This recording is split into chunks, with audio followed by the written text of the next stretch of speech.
Good evening.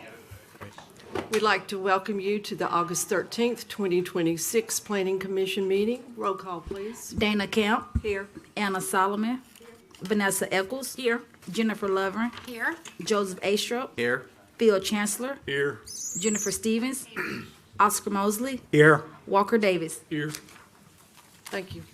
Before we get started, I'd like to give a brief overview of the process for the public meeting of the Auburn Planning Commission. The commission will be presented with agenda items by the city planning staff. The representative for the agenda item will then have the opportunity to make comments and or answer specific questions for the commission.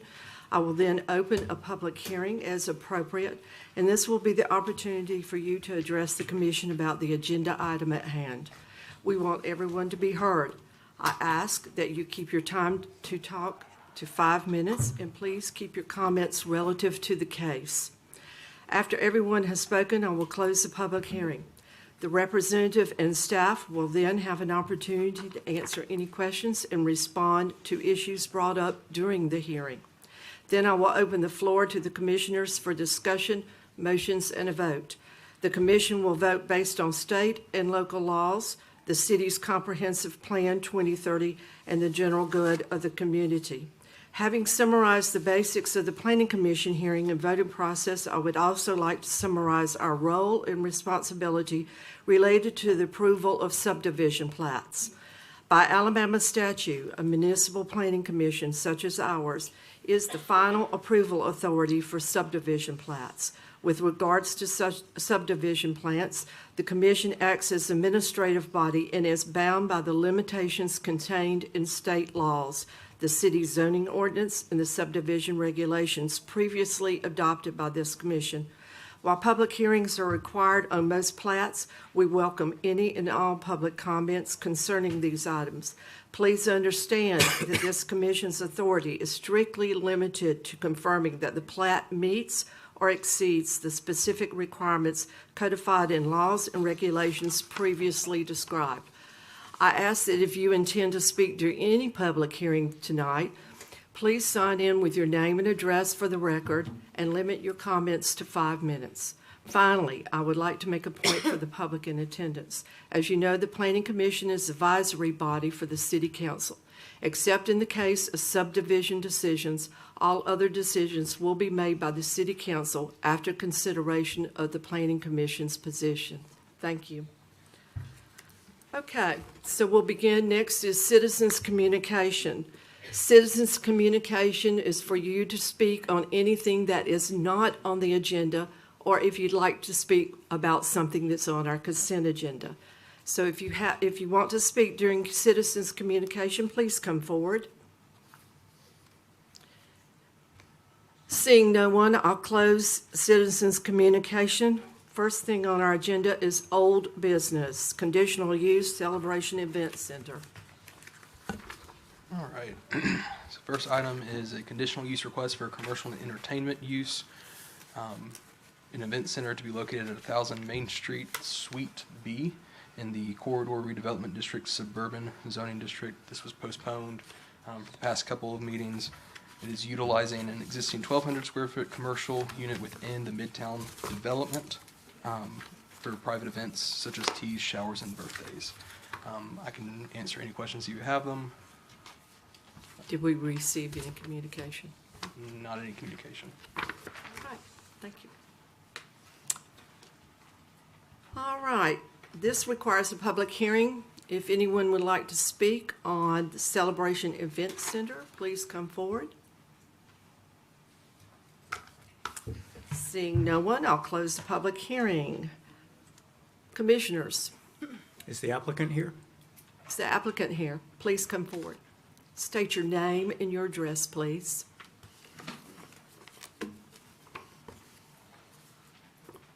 Good evening. Kyle Lankson, 843 West Richland Circle, Auburn, Alabama.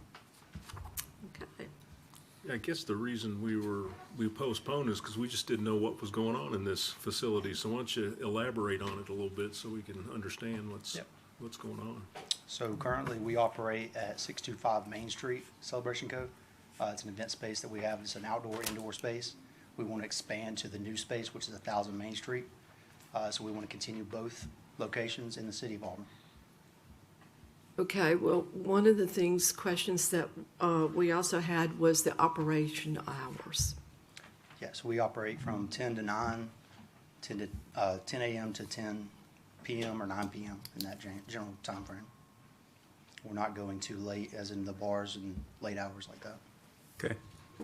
And what type of events will we be having there? So we have birthday parties, bridal showers, engagement parties.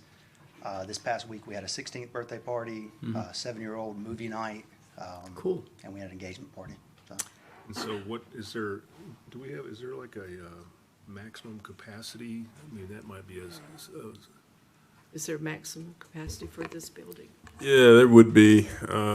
That is normally that's an inspections thing. So I guess that'd probably be something that'd be actually listed in the facility on a wall somewhere. okay. So and inspections has been out. They check the bathrooms and those things, parking. Any outside events? Outside events, Like outside of that outside of the location. building, No. not inside, No. outdoors, okay. We're not doing music festivals or anything like that crazy. All I think right. I heard sorority or fraternity parties. We're not doing fraternity parties. Okay, It's not that type of environment. that's what we need to know. Any other questions, commissioners? I think I do have a question. So they would need a business license with, I guess you would need a business license. Also, would they need an alcohol license if there's going to be any alcohol served? So we don't sell alcohol there. We are service alcohol if we have vendors that do that. But we do not sell alcohol on site. We don't have anything with ABC or anything like that.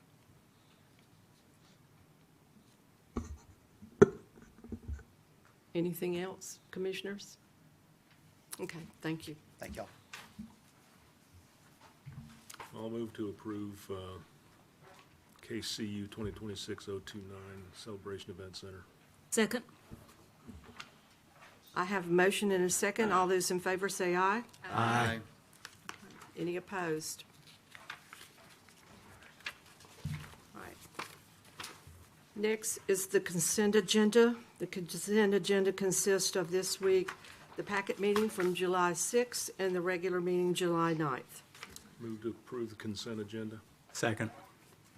I have a motion and a second. All those in favor say aye. Aye. Any opposed? New business, Youth for Christ. All right.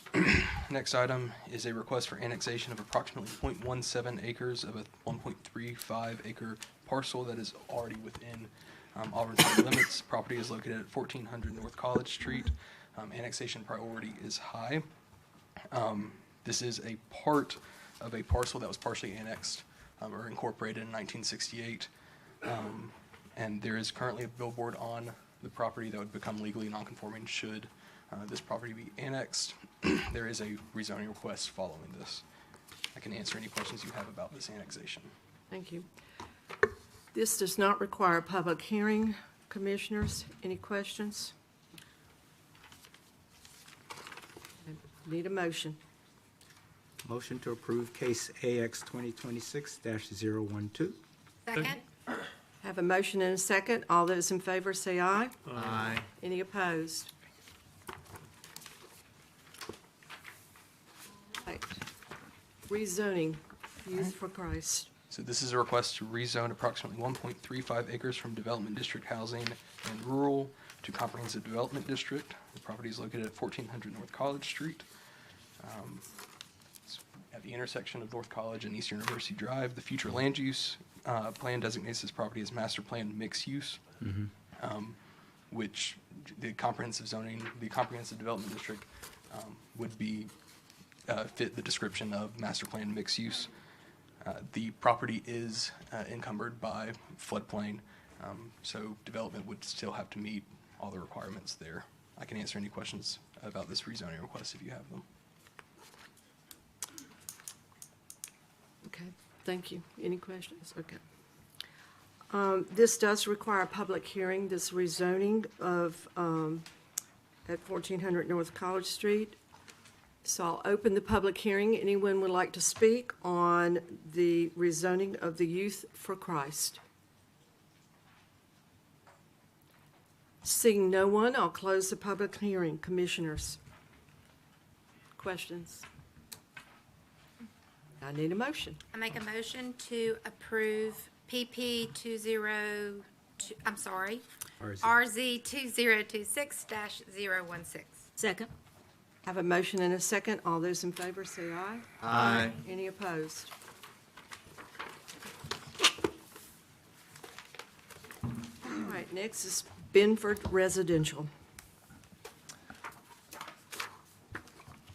All right, good evening. This is a request from Foresight Group LLC requesting preliminary plat approval for a 5-lot conventional subdivision consisting of 5 single-family lots. The property is located at 1455 Benford Drive and 1519 and 1521 VFW Road and is zoned Neighborhood Conservation 14 or NC 14. Showing this prox map is all the lots affected with this preliminary plat. There are a bit of them. It's not just one. And the lots highlighted in red are also the lots affected with this plat. The plat as a whole is up here, but we're just strictly looking at these lots.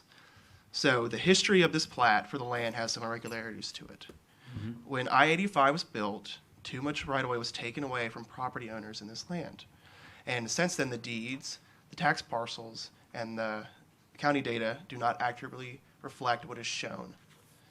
The purpose of this plat will clean this up, dedicate right-of-way, dedicate easements, and turn 10 lots into 5 single-family lots. It is worth mentioning that before a final plat, which I know this is prelim, but before a final plat can be signed, the Auburn Waterworks Board does need to accept new easements onto their land that will cross into their property. Now, with that, I'm happy to answer any questions. So this is a matter of just correcting the record, as it were, and you're not, and you say, there's no subdivisions going on here, because this is, I mean, the plat is not it's not redividing this land at all, it's just correcting the record. Right, so it's that it getting reflects things reality. right, yeah. And because it is 10 lots, we do have to consider this as a preliminary plat. 6 lots or less, we would just have a plat look at it. So this is turning into 5 lots from 10. Okay. Right. Any other questions? Go So Yeah. historically, when was this discovered that this was not accurate? Was it just because of this particular issue? Yeah. So how this all came to be there. I think it was lot 1 and lot 2 that's listed on this plat. They were originally purchased, and there was a house being constructed on it. And they came in and they were trying to subdivide, and there was the whole question about right of way. And that is kind of when this was discovered, when they were doing title searches, and the survey came back and was wildly different from what we had. And so there was essentially a pretty big come to Jesus meeting between engineering, planning, the surveyor, and the surveyor essentially was like, I don't think any of this stuff is correct. It was like, here's what I see that is out here of what I've surveyed, and unless any of you have anything else that challenges this, I think this is most accurate. So this all came to be, I guess, came to our knowledge, I'd say probably about the past 5-6 months, and this is a way to reset the record and establish what those property boundaries are. So I guess kind of the era, like I said, this is about like an 90-year-old kind of era. And this was, like I said, recently discovered when somebody was trying to redevelop and build a house over here. Any other questions, commissioners? And construction that started on one of the lots, you said?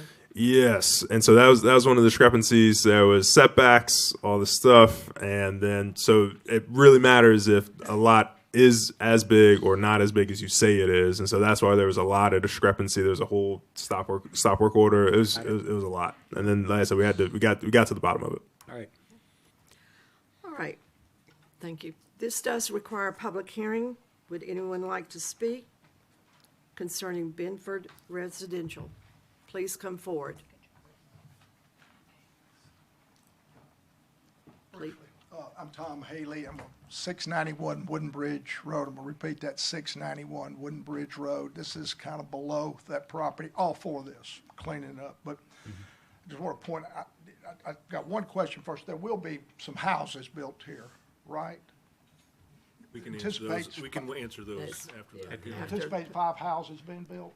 Yeah, Or we'll- these houses already built? That's what I'm confused about. Oh, yeah, we'll answer after you're done talking, After Tom. the public Okay. hearing, we'll answer Well, all I might need not questions. to go into this, but Magnolia Lakes is where I live, which is right below this. This sits there. We're all for this project and cleaning up this area, engineering-wise. There's a lot of water that comes through Magnolia Lakes. We have a lake there. In over 30 years, that lake is silted in 2 or 3 times on the north end. Various construction has gone on. I just want to point that out, be sensitive. We're all about participating, protecting that. You need some extra silk fence, let us know. We're the midpoint between, I call it the volleyball park at Moore's Mill, where this water starts, and East University Drive to Lake Wilmore.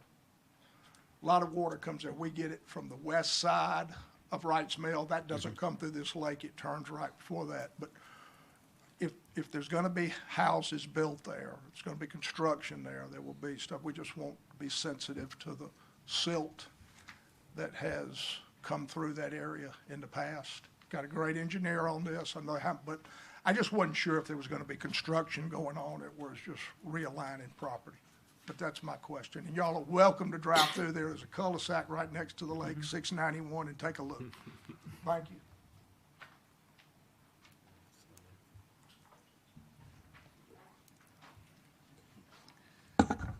Good evening. Good evening.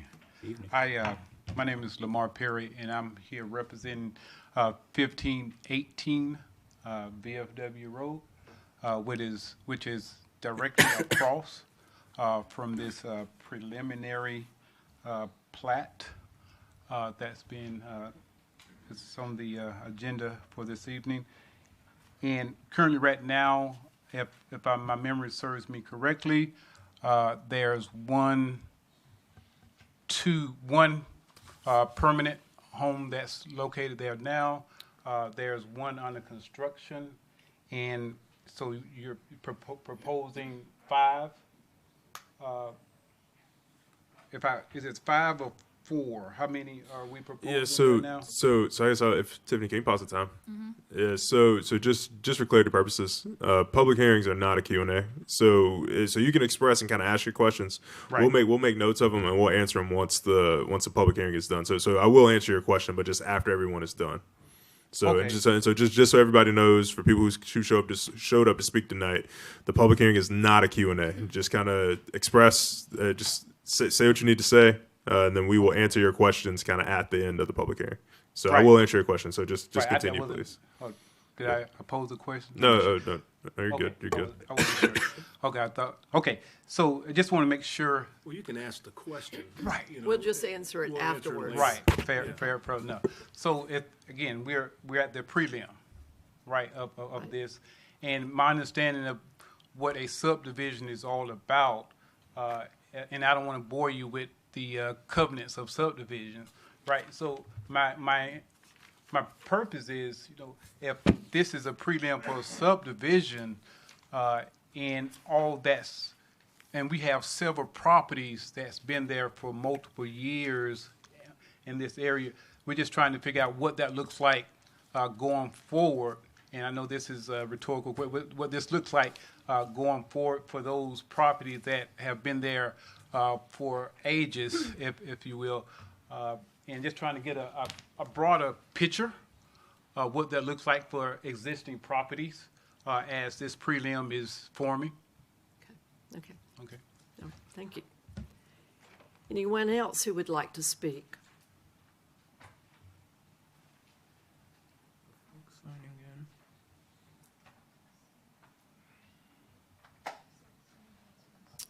Please don't forget to sign in when you have spoken. Yes, I'm Rita Jackson. I live directly across at 15. Your address, please, ma'am. 1514 VFW Road. Okay, thank you. I have lived there 30 years, and they're taking over. I mean, houses going up, our property tax is going to go up from something my grandfather built. And they're not saying anything to us. They're just doing it. And it's not right. It's not fair to the ones that they're a subdivision. That is our legacy. And all these $600,000 houses is just taking over, and it just don't make no sense to just let this happen and not say anything about it. This breaks my heart that these people are taking over our property. They're building around me. I have kids. That's their legacy. That's what their grandfather left them. And they're just not listening to us. And it breaks my heart to see that this is just happening for something. I've been there, like I said, I'm 60 years old and I've been there all my life. My mother's across the street. My sister's here. My cousin's here. And they're just building just around us and not even just taking our opinion. So I'm giving my opinion. That just breaks my heart that people could do that and not even just let us know, just come in and just take over. It's awful. And God be with y'all. Thank you. Anyone else? Need to sign in. Please don't forget to sign in.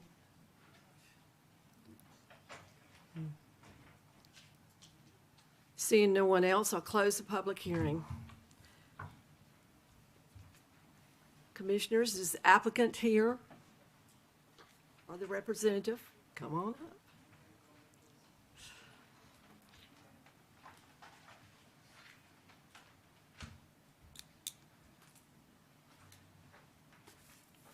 Yes, ma'am.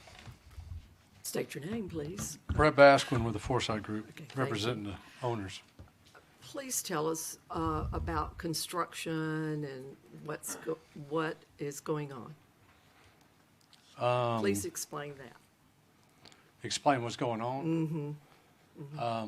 Well, there was a house built, I don't know, last year. A sewer line was constructed. There's multiple lots back there. I think that there's going to be 5 lots. It's all single-family homes. It's all single-family homes. It's all single family. It's all NC zoning. I mean, everything that's being done is within the rights of the zoning ordinance. You know, just building single family homes there. And so really, this plat's cleaning a lot of the mess that was left here from the 1950s when the interstate came through. You know, there's a lot of property taken here that was never really taken. You know what I mean? There's no legal trail to it. They just took the property. And so we're trying to get it defined where roads actually are, and basically clean up a lot of the mess that has been left for the past, 70 years here. Yeah, what you're trying to do with this is to clean up the inaccurate surveys and right-of-way. Right-of-ways. There's a lot of this right-of-way that's truly not right-of-way. Yeah, right? so we're dedicating, part of this is we're dedicating right-of-way, we're Right. dedicating easements that need to be in place and those types of things. So we're just cleaning up a lot of those things. But, I mean, everything that we're doing here is permitted by right. The only reason why we're here before you all right now is because there's going to be required right-of-way. We're actually dedicating the road that you all are driving through right there on Benford. That's not true right-of-way.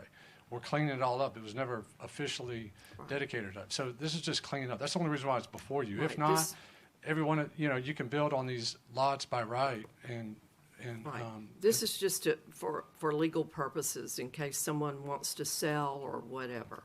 well, yeah, later. and to define the actual right-of-way, Right. right? I mean, it's just cleaning up a lot of stuff that's. And there's no changes. It's as it exists now. Well, on the right there, right, on the right, that's 3 lots that's turning into, hold on, is it 3 or 2?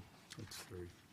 On the right side there was 1, 2, there was 3 lots on the right side, and it's turning into 4, right? The big lot on the left side of Benford there, right? That was 4 lots. We're combining into 1 lot. And then up in the northwest corner, that's 2, I mean, we're combining like, again, 2 and a couple partial lots, right? If you look at the old subdivision plat that was here, you know, where we're at was probably 20 lots. But with the interstate taking and some of what has been taken over time, you're just left over with what we're showing and assembling, you know what I mean? Just trying to combine these lots. Based upon the current zoning, a lot of those old lots that were in there are not big enough to meet the minimum building requirement for the NC zoning that it's in. So we're basically just combining them to create an actual lot that's usable. And these are, what's NC what? What's the number? NC 17. I don't Yeah. see it here. 14. 14. Okay. And each one of these are gonna have just one single family home, each of these In lots. NC zoning, that's the Right. only That's all thing you that's get. allowed is single family homes. So again, just to clarify, had nothing been done and those lots were big enough, there would have been 10 houses that would have There been could allowed. be, yeah. By right. And so you're actually decreasing that amount, and now there would only be 5 houses that would be allowed by right. Correct. Thank you. Can I Anything? ask a question? So right now, I think there's a house on Lot 1 that's the one that was being built. No, that's 2A that's built right now on Lot 2A, bottom right corner. Okay. That was one that was built last year. Okay. There's currently a lot, north on Lot 1, yes, that's under construction right now. okay. Yep. But then on the others, there's not There's no houses right now? No, ma'am. Okay. But there will be construction there. Yes. Okay. Yeah. Because that was one of the questions. Yeah, Okay. yeah. There'll be, on the right side, at the end of the day, on the right side, there'll be 4 homes, right? On the, there'll be 4 structures there. They're creating Is 4 it- lots. 5 lots total or 6 lots? Well, there's 7, right? There's Yeah. 2 on the west side over there. We, On west of Benford, you see where they have the red circles, or the lots outlined? So there's 2 over there, and then there's 4 on the east side. during public comment, there was a question about the silt in the lake. Yeah, I mean, all these are being monitored by the city of Auburn. There's erosion control methods and all that stuff done for the homes. He's right. Go ahead. I believe these would fall under inspection services because they're lot level They will. projects, but, I'll have our watershed group just go out and take a look. All right, No problem. thank you. Thank you. Anything else? Good? Any other questions? Thank you. All right, Can I ask, I'm sorry. go ahead. So in our packet, it says 5 lot performance residential. But I was hearing Mr. Basquin say 6 lots. That there were 10 lots that will be consolidated into, the packet says 5 lots. Yeah, so it's going from 10 to 5, and then it's the dedication of right of way. So the dedication of right of way forces it to go to preliminary plat route. But it's the number you start with, that's what it is. The right-of-way is the 6th piece. No, so the right of way's being dedicated, but it's 5 lots. Yeah. So Any other questions? Okay. Need a motion, please? Make a motion to approve preliminary plat PP 2026-012. Second. Have a motion and a second. All those in favor say aye. Aye. Any opposed?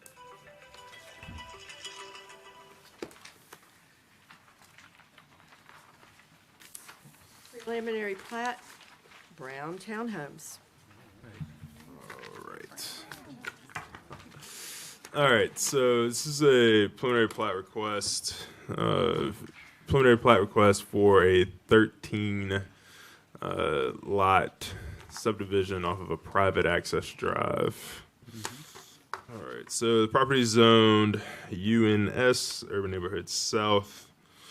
Property is 0.69 acres. Currently has 2 duplexes on it, but I think it has 2 active duplexes on it with like an additional 2 structures.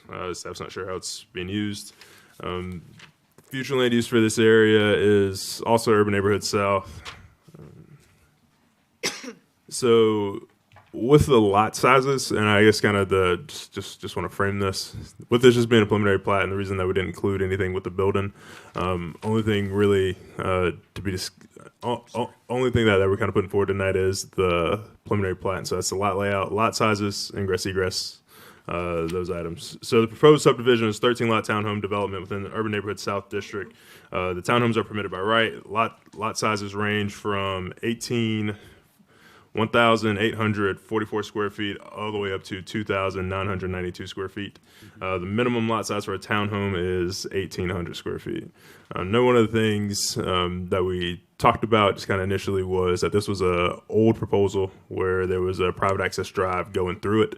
For everybody just kind of in the audience, that was one of the things that we changed in the subdivision regs about a year ago, 18 months, that everything with the exception of single family housing could subdivide off of a private access drive, not a private street per se. And so that is why you see the lots where it looks like they're subdividing off themselves, and then the road is the easement within it. So there are several comments that I wanted to bring you guys attention to. So there is and I say kind of primarily the engineering comments. So there was the comment about Moore Avenue. I think we've gotten a lot of communication about this. I imagine we'll also have a pretty lengthy public hearing. But we got a lot of communication about Moore Avenue, expanding Moore Avenue. That is one of the comments that does address that, the right-of-way on the Moore Avenue side. There's also a comment that addresses right-of-way on the Sanford side. Is that planning or engineering? Engineering. Yep, and then those are engineering comments. And so one of the things that'll be a theme just kind of in this planning commission meeting, and then I think also just kind of across just kind of general development, just kind of maintaining capacity on our arterial roads. And so it's one of the things that we've done on another item on this, I think on the last subdivision with Canterbury on Ogletree, where our preference is if a lot has access to an arterial and to a side street, that the staff will recommend enforce access off of the minor street to maintain the capacity of the arterial. And so that was one of the issues on the past submission where they had the through street, where they pulled it. They worked with staff a good bit on that, and they reconfigured and redesigned their layout to primarily take access off of, to exclusively take access off of Moore Avenue, and then have the 4 townhome lots fronting the street. And then they got the 9 townhome lots just kind of behind it and that are subdividing off that private access drive. I think the other thing that I wanted to mention is that this is for 37 beds. Their density that they would be allowed to have on a 0.69 acre down there is up to 58. They're giving back about 40% of that density that they could have by right. And I think the only other thing I wanted to mention with that. Yeah, so there's just a comment that every unit along Sanford Avenue needs to take access, just kind of front that street, and that'd be a sidewalk thing. But a lot of this stuff would be just a lot of the other details would be handled in DRT. So with that, happy to answer any questions. Any questions right now? So it's taking the traffic off Sanford to Moore, or do I have it backwards? Yeah, so the exclusive access will be on Moore Avenue. That is correct. And it's the reason for staff's position on that was just kind of the reason for resisting the initial through access drive was didn't want to encourage people to make this right, and then trying to make a right, or people trying to make a left into this development, kind of with the stacking onto Sanford, and then also just kind of reducing the number of vehicle and pedestrian conflicts with people. That's a high traffic corridor for pedestrians down there. And like I said, I think this is really one of the things that we really stress, especially in kind of our urban areas, where we want to maintain the capacity of that existing arterial, not really interrupt it with different movements.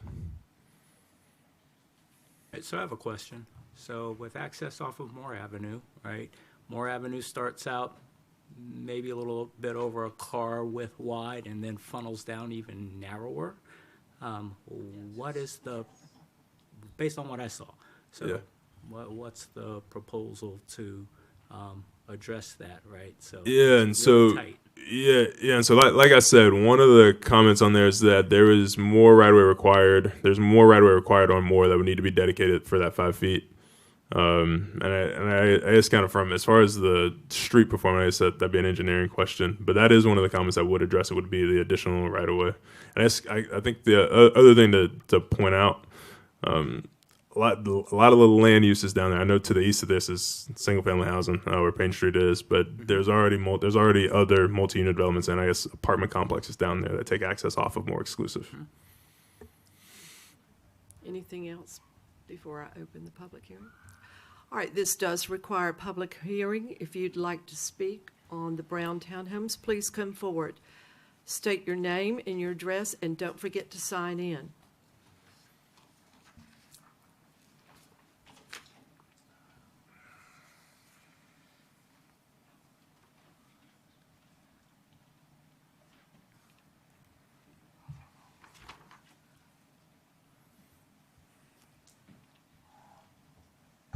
My name is Richard Shelby. I live at 333 Moore Circle. And Moore Avenue is a single lane road, and more importantly, it's a public walkway. Every morning when I have my coffee, I say hello to my neighbors walking their dogs, jogging down Moore Avenue, people going to class, students.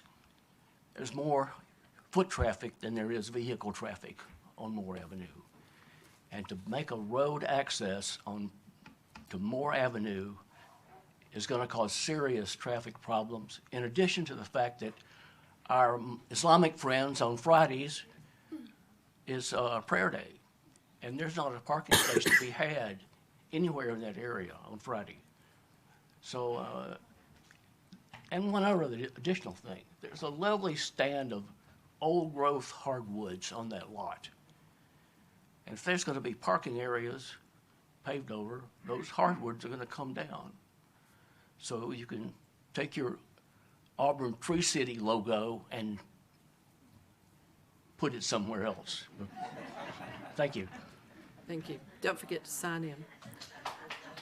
Anyone else? Yeah. Hello, ladies and gentlemen. I'm John Stanley.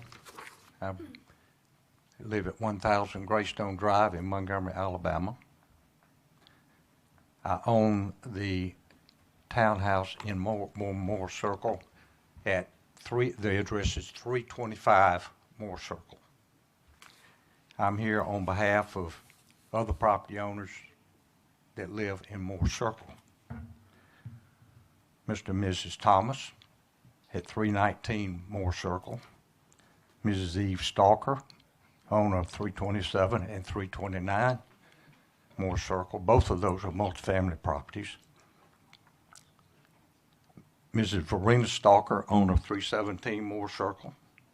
And Mrs. Rodriguez, owner of 333 Moore Circle. Our concerns, and I'm not going to try to be repetitious what Mr. Shelby just said, but our concerns are, number one, public safety. Number two is access, not only at Moore Circle, but on Moore Avenue. And the other is the density that this proposed development will create. Think about it. 13 lots, at least 2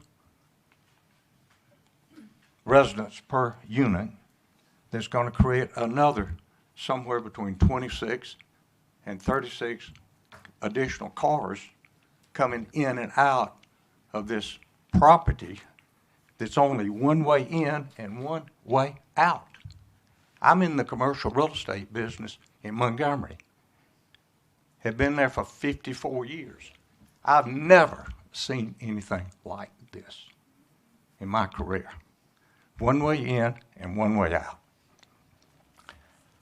I wonder why the developer hadn't at least thought about providing right in and right out access on Sanford. I asked the developer, had he considered that? His response to me was, no, I ain't thought about that. Okay? I can understand why you would not have left out and left in, but at least a right in and right out that would help alleviate a lot of that traffic. On-street parking on Moore Avenue is not restricted. Vehicles parking on Moore Avenue severely limits vehicular access to Moore Circle. Moore Avenue is currently not wide enough to accommodate additional traffic, especially with the proposed development. Without adequate access, emergency vehicles and personnel are not today and will not be able to respond quickly to Moore Avenue, Moore Circle, as well as to the proposed development. This is an immediate concern today for our tenants and Moore Circle and Moore Avenue property owners.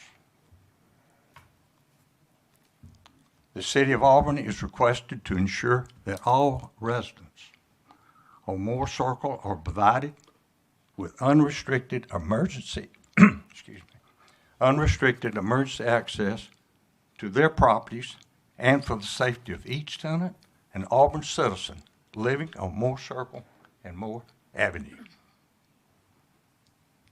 Collectively, we respectfully request that the Planning Commission deny the proposed development as presented.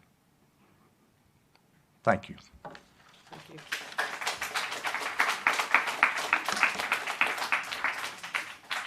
Hello? Please don't forget to sign in. Anyone else? Go ahead, no, it's fine. How you doing? My name's Bobby Poole. I live at 343 Sanford. Obviously, I don't back all the way up to Moore Avenue, but Moore Avenue, just in case y'all haven't been by there, it's not a street. It's not an avenue. It's an alley, essentially. Like I said, I believe you said it's just a one-lane road at best. Based on what all that's already been put in there, and I think one of y'all said there are several, I guess, multi-family dwellings back there. I think there's the two big houses by the cemetery, and then the old apartment complex is essentially on Armstrong. But I agree with the two previous comment folks, or the two previous ones who were up here making comments about this. This is a recipe for disaster as far as Moore Avenue. As far as the neighborhood, I mean, I'm right on the line, and the house next door to me is essentially a rental, as long as it's no more than two unrelated. I think y'all should vote against this. I don't know who the property owner is. I think it's Tucker, but I'm not sure. But that plan right there is a train wreck. All y'all are asking for is problems, and that's it. And, you know, my neighbors on Payne Street, if you're going to have college students living there, which I assume that's what they're going to have there, you have Payne Street from the top to the bottom is going to be overrun. I mean, we already have a bunch of college kids back there anyway, but adding, what'd you say, 37 beds there? So 37 vehicles coming down Payne Street to get on to Moore, to then, I assume, maybe they're putting garages underneath them. How you're going to have 37 kids park their cars in those garages that tight, that actually might be fun to see. But this whole thing is a recipe for disaster. I mean, y'all are the Planning Commission. Y'all are kind of charged with planning out this city, and, you know, quite frankly, y'all aren't, or y'all's predecessors maybe, haven't been doing too good. It's y'all's turn to put a stop to something like this. Now, Tucker wants, if Tucker wants to, Please. if Tucker wants to tear down what's there, maybe build, 4 units, but 37 beds? That's ridiculous. I mean, the fact that whatever you said by code could put 58 beds there, that's ridiculous. But I would ask that y'all not approve this, and I think all my neighbors on Main Street would ask you the same thing. My back corner neighbor on Moore Avenue would definitely object to it. I didn't see her here, but Cindy, I'm right behind her. Oh, you're right. Well, there's Cindy. So we would just ask you to vote it down, please. Thank you. Thank you. Don't forget to sign in. Anyone else?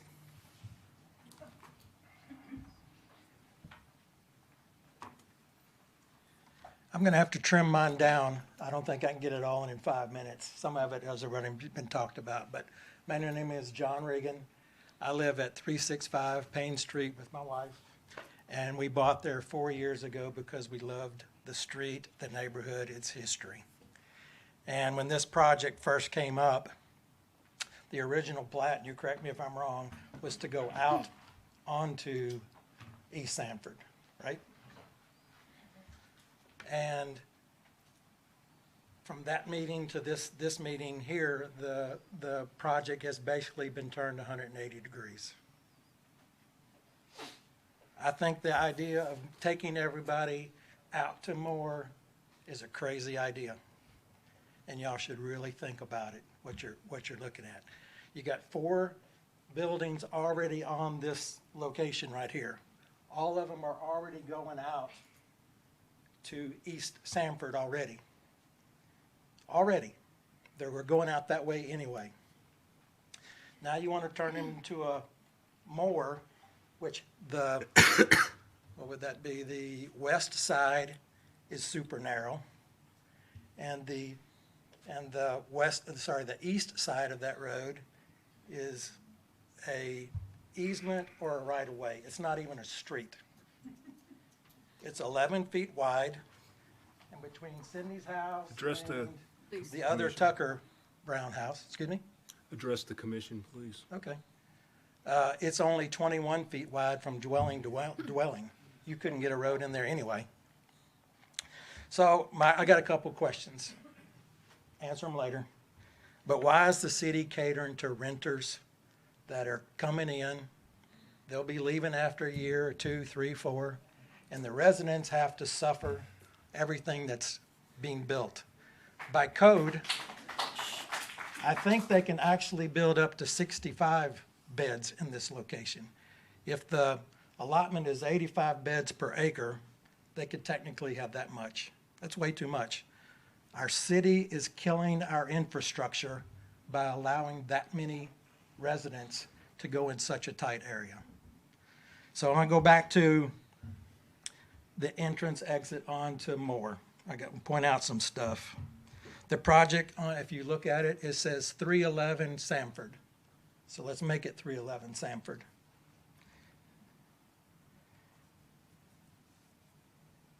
Moore is not equipped to handle the traffic. I've taught that both ways. It's too narrow. There's parking along there all the time for all the meetings and school that take place.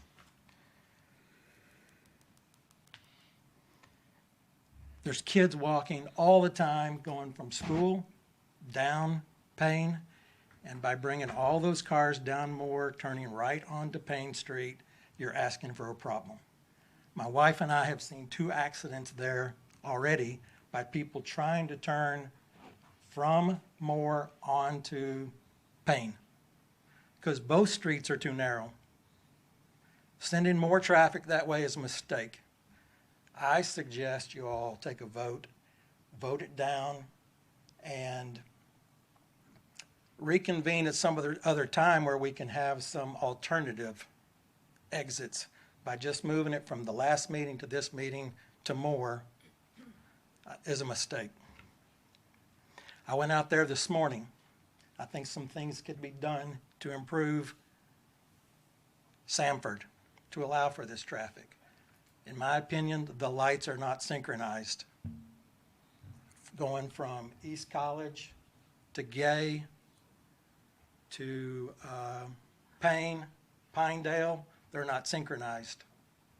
Cars are stopping. You could get the traffic through there a whole lot easier. After 8:30 this morning, there was hardly no traffic. So you're just talking about two peak periods, in my opinion, around 7:30 to 8:30 and 4 o'clock.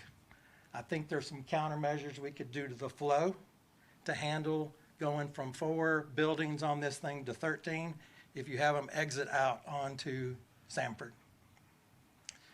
I used to work for Mercedes-Benz. I was head of logistics for North America. I'm willing to help. I'll be part of a committee, a work group, anything you want to do to find a way to get the traffic to go out onto Sanford. This proposal is a terrible idea. Somebody's going to get hurt. Thank you, sir. Your Thank time's you. up. Okay. Who'll be next? Hello, my name is Nicole Lynch, and I'm actually a renter here in Auburn, Alabama. I've lived here for 16 years, and I live at 330 Moore Avenue, and I have had the pleasure of living there for 7 years. So this is going up right next to where I rent from. I'm not sure if the owner of that property is here, so I wanted to be able to speak. I think the infrastructure that was already mentioned is a big deal of Moore Avenue. But I also think of the runoff water. Right now, my lot gets a ton of runoff water to the point of when I come home or it's raining or anything like that, it's flowing down Moore Avenue to Payne Street. And so when we get heavy rains and downpours with flood watches and things like that, and so I can only imagine that taking away the soil from this property that's going to be turned to asphalt or concrete is going to not be able to handle the water, so then it's just going to continue to flow down Moore Avenue to Payne Street. And then I just also want to mention about just the number of people that this is going to bring into our area, that I just don't think the road structure is going to be able to handle it. On which I know we only have 6 to 7 football home games during the year, but that is an issue that now we can't even handle it, to the point of sometimes when I'm coming home from a game, I can't even get to my property. I've had to park on Payne Street and walk, which then makes it harder for emergency services to be able to get there. And so I just would really like y'all to think about the infrastructure. We've also had gas problems with different lots when building has been going up over there, which I know is an issue, right? And it's going to happen if there's construction, whether there's one house built on this property or 13 townhomes built on this property. But the gas line runs under Sanford to Moore Avenue. So that is how the city built it way back when.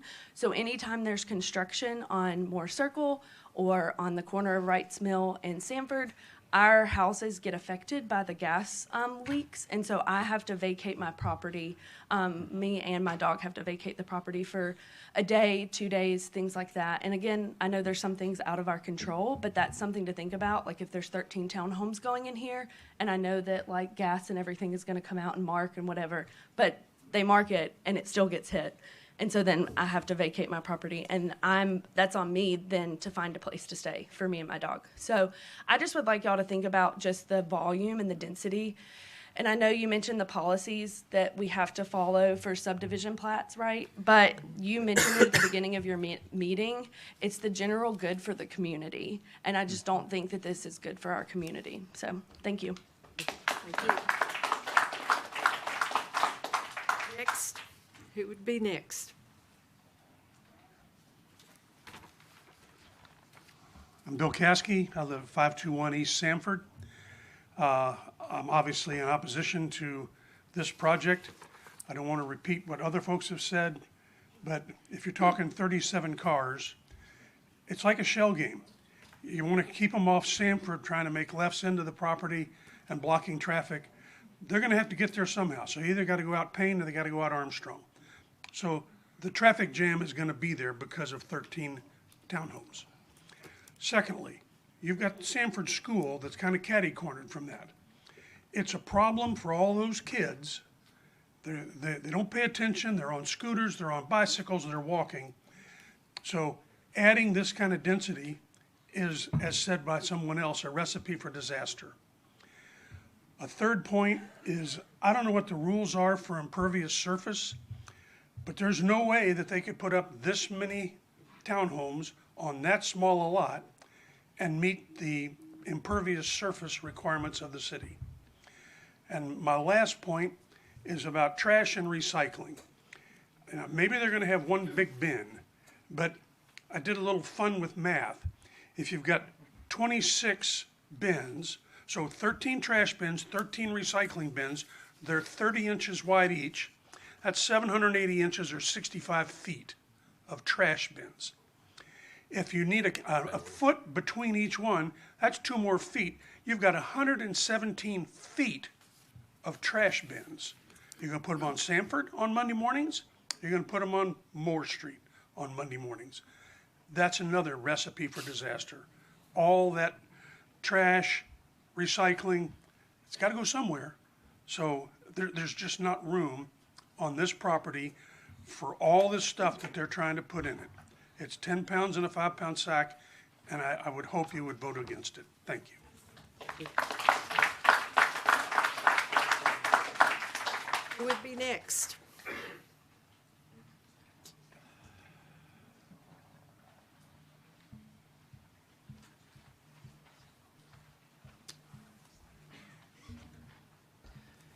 Hey, I'm Mal Jenkins. I live at 442 Hare Avenue, which crosses Payne Street. It's parallel to Moore Avenue. I'm basically here to speak for the kids. We've heard it already, but I have an 11-year-old, and he has buddies in the neighborhood, and they ride their bikes, they walk, and so I'm with everyone else. I don't think this is safe or practical. Also, I'm all for progress, and we have a lot of nice new homes in that area, which I appreciate, and I like all the new people coming and all that, but also the history of Auburn is important, and I don't think, that neighborhood, I know it has a few apartments and condos and townhouses, but, I don't think it should turn into an apartment complex type of street. It's got a lot of history, so. Anyway, I'm basically here to speak for the kids, and I hope y'all will vote no. Thank you.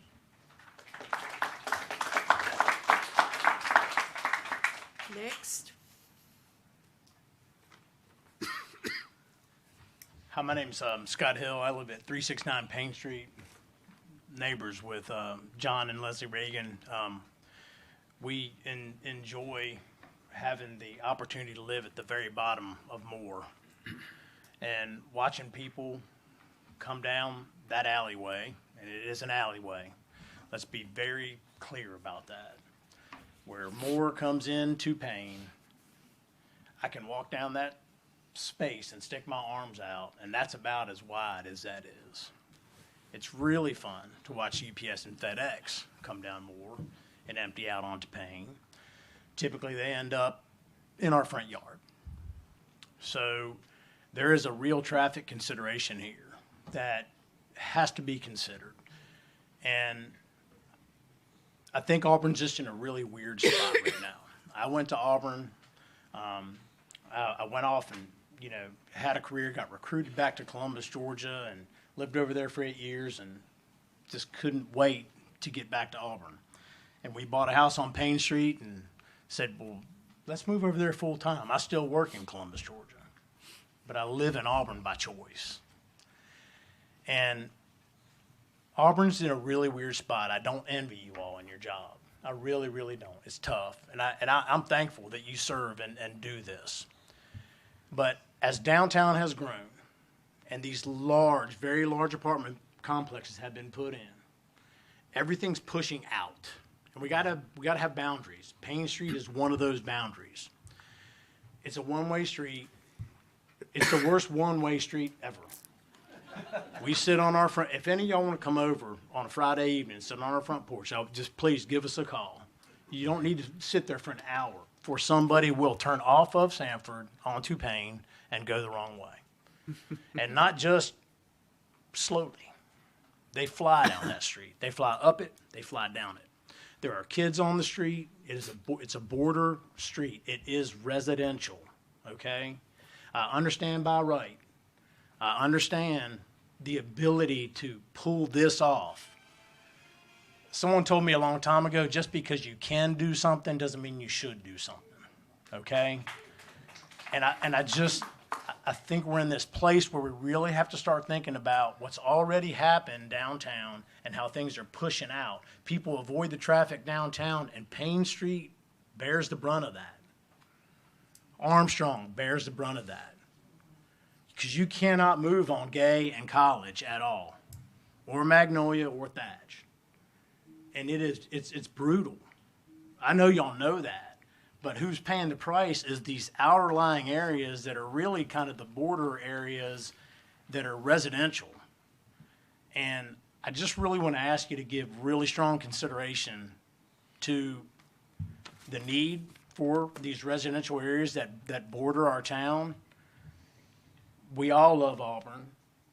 We choose to live here, but it's getting to a point where things like this have to be given some real consideration around, is that the right thing to do? I know it's his right as the owner, but is it the right thing to do? There's 4 structures on it now. He could rebuild 4 structures and move on. But to pack it full of, and we're seeing this all over. I mean, you've got it going on the corner of Thatch. Right now, it's already happened on Wrights Mill Road. Ride by there and take a look at it. It looks awful. They're 40 feet high. They're packed on there. There's concrete. I still have a gravel driveway. We chose not to tear our house down, okay? We chose to renovate our house because it has history. It was built in 1936, okay? And we love what we've done for our home. I still have a gravel driveway because of the requirements of, making sure there's enough, grass and gravel for the rainwater to soak in. Yet, you can do that. We just got to start asking some real questions here about how and what we're doing within our city. So I ask you to really, please try to make sure that this thing on Moore Avenue doesn't happen. It is, I'm not going to repeat all the other talking points, and I'm running out of time. I've talked longer than I thought I would, to be very honest with you. But it's trouble waiting to happen. It really, truly is, and it's not safe. So thank you for hearing me. Anyone else? Leslie Regan, 365 Payne Street. I just wanted to point out, I printed this off of the Auburn website. This is from the 2025 Auburn Citizen Survey. Question 2, major categories of city services that should receive the most emphasis over the next 2 years. Number 1 on here is flow and management of traffic. And I don't think the people that answered this probably said, it'd probably be best to send them down an alley and through neighborhoods. So that's number 1. Number 2 was maintenance of city infrastructure. This is what the citizen said, and it's on the Auburn website. Thank you.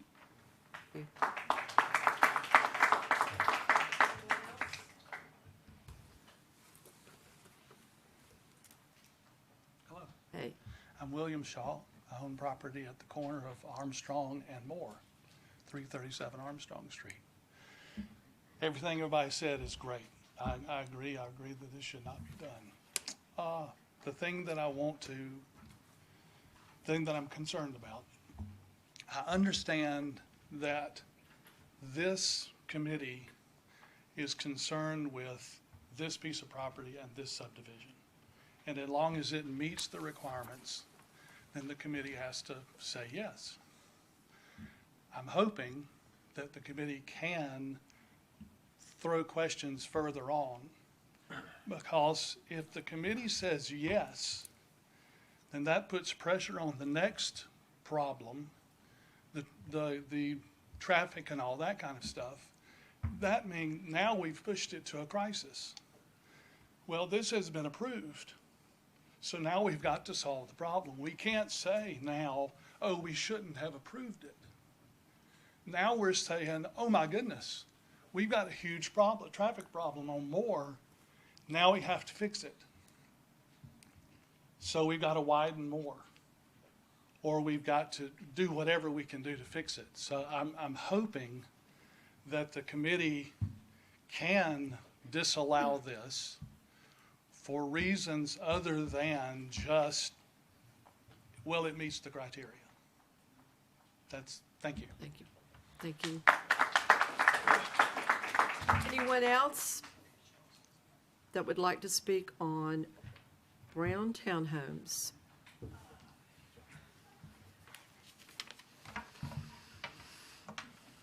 I'll try to shorten what I intended to say. I should do this. Carolyn Ann Carr. I live at 342 Payne Street. I am the president of the neighborhood group that covers Payne Street, Hare Avenue, and Pinedale Drive. We're the oldest intact neighborhood in the city, I suppose, other than perhaps the historic district on North College. And we organized our group at the time of the Auburn 2000 plan process, when that began. We were the only neighborhood that actually attended all of the Auburn 2000 plan meetings. And that was an interesting process. But we did it, and because we were very concerned about the encroaching high-density development coming toward us on Payne Street, Pinedale, and Hare. Quite frankly, we were pleased to be assured, if you read the Auburn 2000 plan, that no high-density development would be allowed next to neighborhood conservation zoning. Of course, to our shock, Woodland Terrace apartments were torn down and 221 Armstrong was built.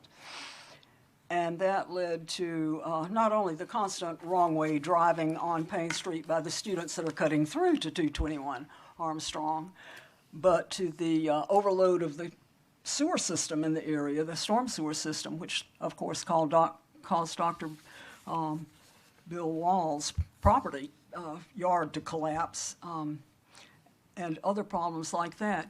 But we were very disappointed that the city, having said that there would be no high-density development next to neighborhood conservation, then allowed that. We've also, of course, fought through the whole business of Airbnb, which I won't go into, other than to say we actually lost a very lovely family from our neighborhood who moved because they said they could not tolerate students yelling obscenities at their children on party weekends when they were renting Airbnb. So we have been through various issues that have bothered us with all the development questions. But in this particular proposal before the Planning Commission, yes, we understand the traffic problem on Sanford Avenue, but many of us use Moore Alley in order to avoid being caught in the traffic problem on Sanford Avenue. And now the thought, of course, of this having all these cars dumped onto Moore Alley, we do not believe this is workable. Quite frankly, and this is not a joke, as I drove through Moore this morning on my way to my work with at the church with our church food pantry, a car had to back out of Armstrong to let me get out of Moore Street onto Armstrong. And that's now without any additional traffic problems. I think most of the things that I intended to say have been said. Quite frankly, as I say, we have been very, very disappointed that the city has not followed through on what it had said in the original Auburn 2000 plan. And I would just like to remind you what it says in our current zoning ordinance on urban neighborhoods south. as it goes through this, at the end it says, of the 3 urban neighborhood districts, the permitted uses in this district are geared to the community as a whole, but focused on preserving and complementing the character of the single-family residential areas adjacent to this district. And this will, and it goes on to say, this will require more stringent review of proposals. So therefore, our neighborhood asks you to deny this proposal until it can be better formulated not to impact our neighborhood.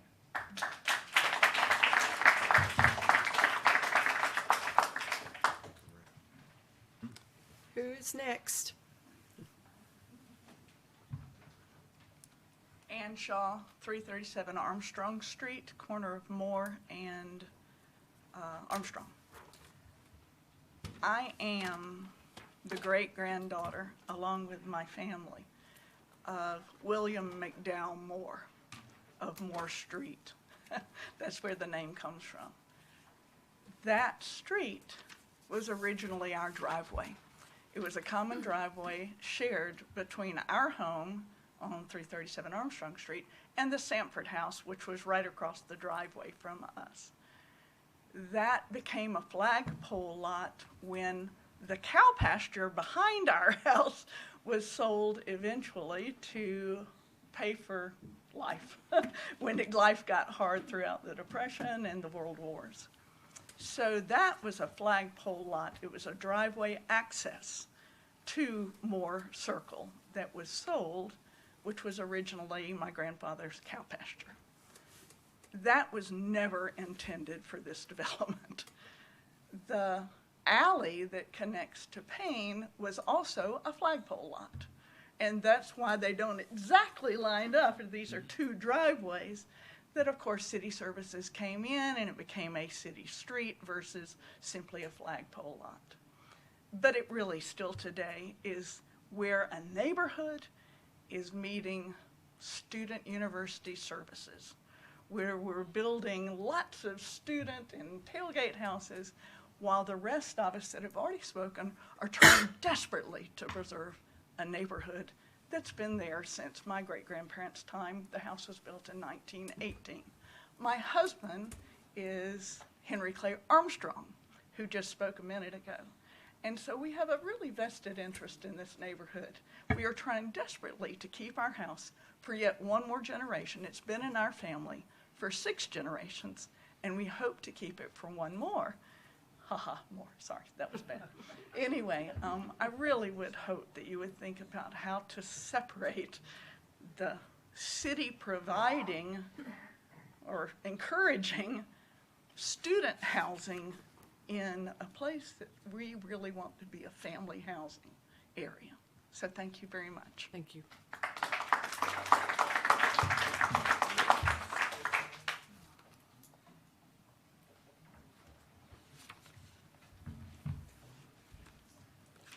Denson Lipscomb, 2324 Pam Circle. My family has been in Lee County and Auburn for 8 generations. I have served on the city council for 6 years. I know what y'all are faced with.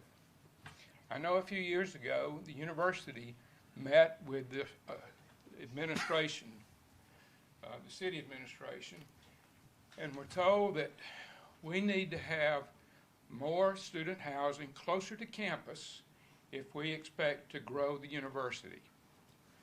So that has obviously come about. We have that growth. It has gone too far. This may be legitimate. You have ample reason not to approve this. And the city council, of course, it's the way it used to be. Y'all can turn it down, the city council can approve it. No, Is sir. that the way it still is? No, sir. No, sir. It's not? This is the final authority for the subdivision regs. Plats, Okay. yes. All right, we're good. When I looked at this, it was similar to the property right across the street on Wrights Mill Road in Sanford that took that whole lot up, about the same size. And if it does, I mean, I know the people that been involved in that, and I asked them at one time, I said, how'd y'all get all the variances approved for this thing? He said, oh, it was approved. And the point is, I know that y'all can't change the law right now, but it needs to be changed. This fact that we don't have the transition into the neighborhood conservation district, like was mentioned before, and you're going to build another monolith right there on the edge of the conservation district, then that's just bad. I lived on Payne Street. I've lived on a lot of streets in Auburn. I've been here for many, many years. And I just don't think that, I don't like the way we're proceeding with these developments and how the look that they give. It's not the loveliest village of the plains anymore. Thank you. Thank you. Anyone else that would like to speak?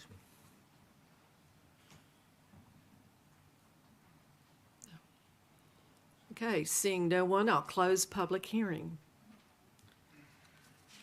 All right, so would the applicant or the applicant's representative please come forward?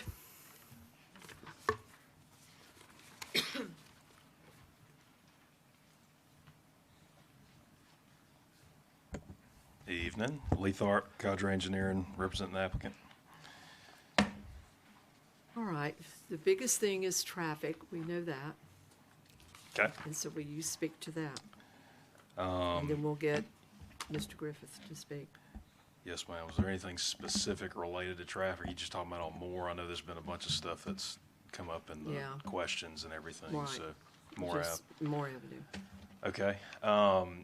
As far as additions to traffic on Moore Avenue, with the way this is configured based on what we were, asked to do the last time that was come in, or this came in before we pulled it. We're taking all the traffic off of Sanford, limiting that access to getting rid of it altogether other than pedestrian, and taking it to Moore Ave. So that would be the entirety of the traffic of the development is planned to go to Moore Avenue at this time. Yep. Please speak to the trash and recycling. Can I back up a second real quick? Sure. Yeah. So specifically, you're saying that as originally proposed, the access to the development was from Sanford, but you changed it to Moore? First time we brought this in, and it actually, I think it got pulled before it was brought in here, correct? Yeah, it I did. can't remember the It timing did. on it. It was. So originally we had it was a pass-through street. So Okay. there were concerns at that point from the staff level and obviously from you guys about traffic concerns on Sanford Avenue itself. There was, I think cut-through was used during that discussion, the concern over cut-through traffic getting around, going to Armstrong. So from a staff level, that was part of the reasoning is, to try to alleviate The Sanford. reason for that had to do with the new subdivision requirement that says no access on the arterial. No, so I guess if they were to connect two public streets, then it wouldn't be a private access drive. Private access drives function as parking lots. If it functions as a street, then it's a street, and then it's up to the city if we want to take it over. If we decided we didn't want to, but like I said, I mean there were just a lot of issues with it taking access off of Sanford. So Someone asked, we'll go back to traffic. Someone asked about right in and right out onto Sanford. Was that considered? Not at this time, no, ma'am. After our initial discussions from when we pulled it originally, and Michael may want to speak to some of this as it relates to impacts to Sanford Avenue. But again, I don't want to say mission, that's probably not the right word, but some of the decisions on traffic control in the city put priority on the major arterials versus the side street. And that is a typical condition for any municipality, especially one of a size as large as this one, and obviously much larger. So no right in, right out on Sanford was not considered as a part of this. And again, that is partially due to some of the discussions we had on the original configuration of this when we had a drive connecting all the way up. Again, this is, the changes that were made were primarily to conform the development into alignment with priorities that we were presented with during the review. And can we get somebody to talk about the issue that was raised about public safety? Because several people Right. brought that concern.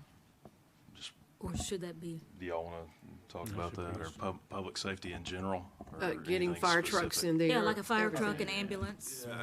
Yeah, I guess like when you guys are done asking the applicant question, like we can talk about fire access and all that. I was gonna say, it's We're probably through more with you. appropriate for them to answer that Yes. than me.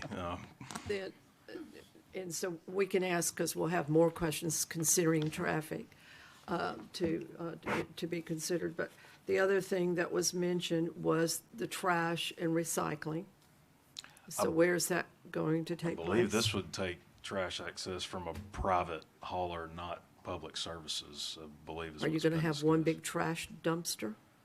No, ma'am, they'd have individual Individuals. cans internal to Okay, the development would be my And, expectation. and therefore, the, back to traffic, the trash, people will have to come in, sanitation will have to come in through Moore Avenue onto this private drive. Correct, they would not have access off of Sanford. Okay. We're designing the property here, and I'm not sure if that's the. I would say that's totally under the purview of DRT. Like I know it was mentioned as a public comment, but I mean we can.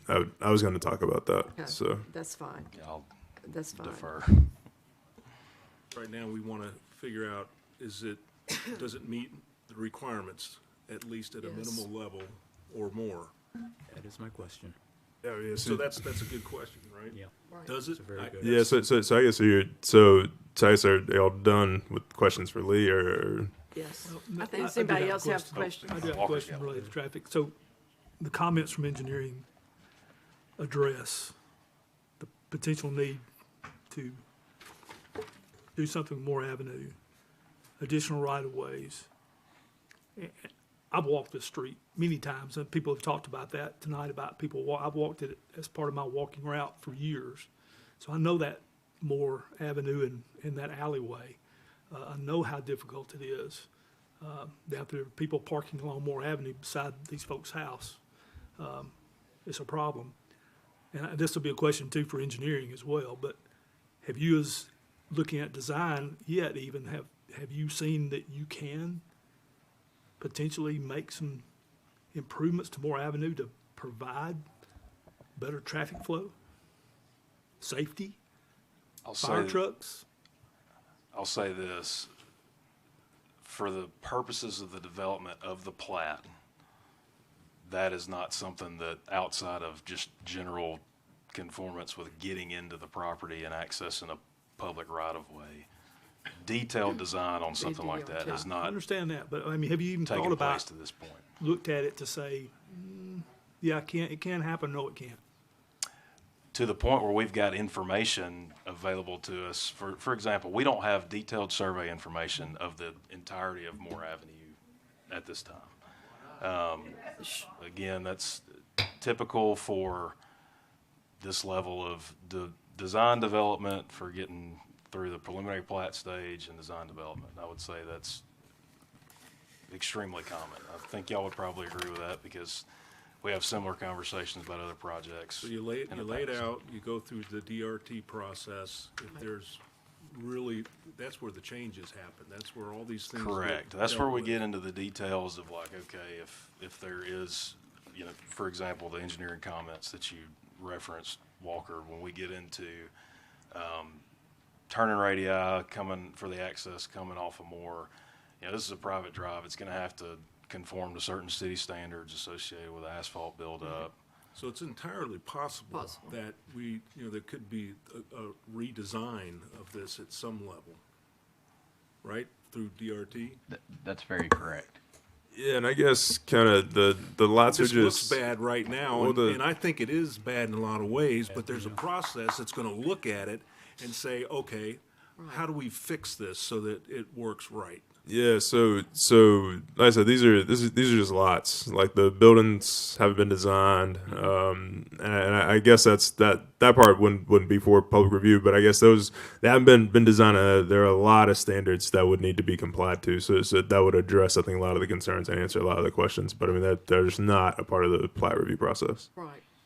What we're voting on and what we're considering is just the plat. Does it meet subdivision regulations or not? And that's what we're charged with doing. And then the as-built gets dealt with in a process Right. later. Right.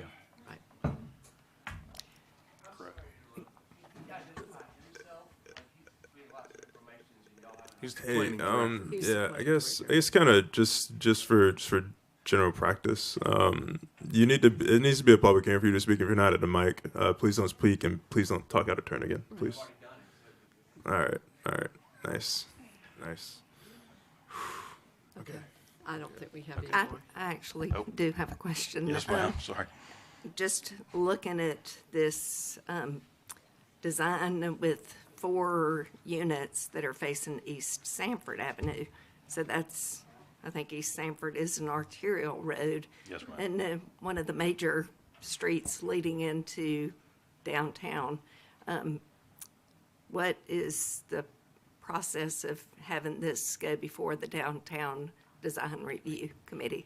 So I think there could be a process for it to go to the DDRC. Yeah, so normally, I guess kind of we talked about this on Monday. DDRC's influence on projects outside of the urban core is really kind of tightly bound to the tables, and so they got to conform to the tables. There's no real review, I guess, where you guys got to go to the DDRC and meet them. So it's not something that, I mean, I think the Planning Commission can condition upon them. Like I said, it is, as long as they meet the tables, that is essentially as if they have met with the DDRC. And I guess also on that, the DDRC really just controls buildings. The DDRC does not control site plans. That is something that is exclusive to staff review. I would say that I think that if there's any waivers, that the Planning Commission can ask for a review of the DDRC. Yeah, like if there are waivers, I guess, specifically to the tables, but I guess if there'd have to be waivers to the tables and not waivers to the like the subdivision regs. And I guess I want to stress again that the tables are not being considered tonight. Okay. The subdivision regs are. Okay. Any other questions for Mr. Thar? Okay, thank you. Thank you. Any questions from the commission to the staff?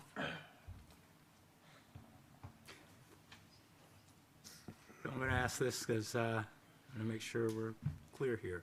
Does this preliminary plat meet our subdivision regs? Yeah, so I guess kind of I've taken notes on kind of all of the questions here, and so I wanted to kind of go through those. But I guess Michael, did you have anything you wanted to add before I got rolling on these?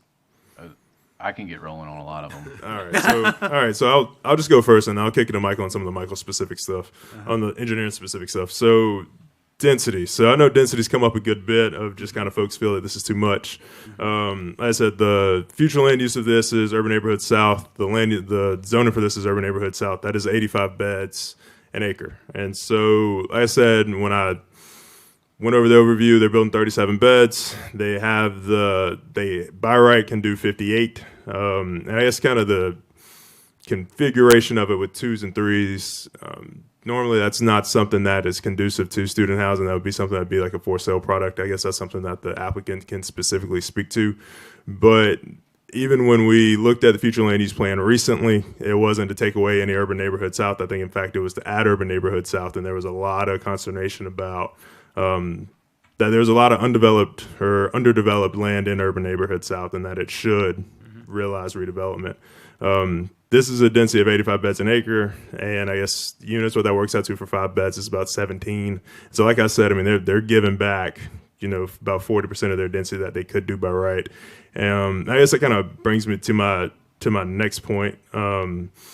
With it being under 70 beds, does not warrant a traffic study. And so I guess that's something that I guess engineering, or I guess like something y'all could ask for, just kind of with the plat. But I guess on that, just kind of back to the by right situation. So this is a plat where we're really just kind of looking at subdivision regs, ingress, egresses, lot sizes, things like that.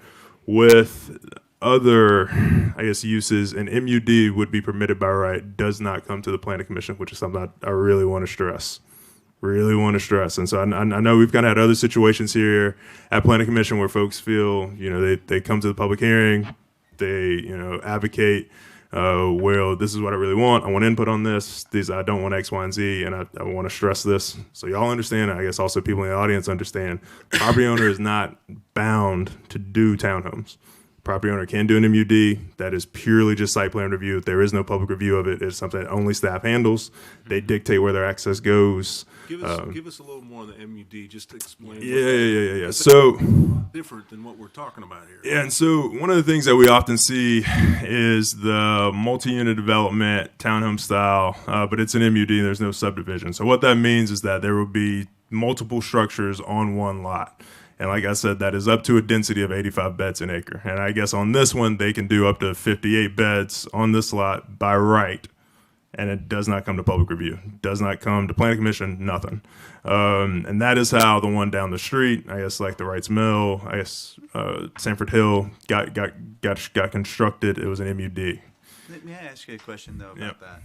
Because they would then have to provide the parking necessary. Right. Now, this lot, I don't see anybody being able to put that much parking on space unless they built something really high. So it's really not even economically feasible for them to put an MUD on. So I'll say with the townhome, and I think that's kind of my other point. So a lot of people have mentioned parking on Moore Avenue. Things about townhomes require on-site parking, and so you must have all the parking on your lot. And so those are the individual 13 lots that all the parking would have to be on. So that would be for the 2 and 3 bedroom units that they would have to have. And that's what's reasonable. That's what's economically feasible, and that's the reason why we have it sitting here today. I don't know that I don't know how generous we need to be about what they can do versus what they have here. I think there are a lot of architects and engineers who would love the opportunity to challenge that. And I just say that just kind of from a professional standpoint of like dealing with them. I mean, they come in with different proposals. So then I guess kind of with so there's on-street parking, so emergency access, aerial access. So that is something that is worked out in the DRT process. I guess when you look at this plat, one of the things is kind of the space in between the units, and that is for if it's over a certain height, then it needs to be able to provide access to a fire truck. That is something that is a hard-fought battle. Like in DRT, that's something that the engineers and architects go back and forth about, because the architects are saying that the building is short enough and it is under 30 and it is under 30 feet, eaves, et cetera, versus the civil engineers saying this should be enough space, whether that's 26 feet, 41 feet. And so then on a lot of our infill urban lots, it gets very, very tight. And it's a very hotly contested topic that really does hold up DRT on a lot of these projects. So that's something that is to be decided kind of at a later date, but they can get under 30 feet by design and then not have to accommodate that. But that would meet code. That would be compliant. So existing uses, like I said, so there are already a number of MUDs down there, like they've already talked about. The structure itself is already an MUD. The original layout, I think we've kind of bantered back and forth about that. There was a through street, which is the private access drive, that staff denied. I guess that we really weren't in favor of, just because, like I said, I don't think we would have accepted it because it would have been a public street. And so then it would have had to give right away. It would have had a number of different configurations. And so I guess earlier it was said that this configuration was initially flipped. It was not. There was never a flipped version of this. It was a through street entirely. Like I said, the problem with that is that it would have had to been a public street, which it would have had to then dedicate right away, or they would have had to ask for a waiver to subdivide off of a private alley, 20 feet, et cetera, something like that. All right. So driveway spacing and consolidation. I think that's it's firmly an engineering topic. City catering to renters. That was a statement. I wouldn't say that's true. Like I said, I think on this project, I think a lot of the townhome development that we've seen downtown, a lot of these are luxury townhome developments where these are for sale, and the reason that people are apt to go for fee simple townhome developments because it is a lower barrier of entry for sale product, and it is a broader audience that they can sell to. If they have to condo it in an MUD, it is a much steeper hurdle for the buyers to reach. And I guess like this isn't like an affordability thing at all for the prices that they're moving these for. So I want to be very clear about that. But that is why there is so much interest in guys getting and developing fee simple products versus going an MUD route and condoing it. So that is why there's the preference for that. And I guess kind of from a city catering to renters and that standpoint, I would say that's just not true. That's not really how the regs are set up. So how much can they build? Like I said, I think I've already really talked about that. They have, it's 85 beds an acre, 58 beds, just kind of about right. And like I said, all those uses are permitted pretty much in urban neighborhoods. South, light synchronization, Payne Street, site distance, I think that's Michael thing. Gas line can't speak to. Impervious surface ratio for townhomes.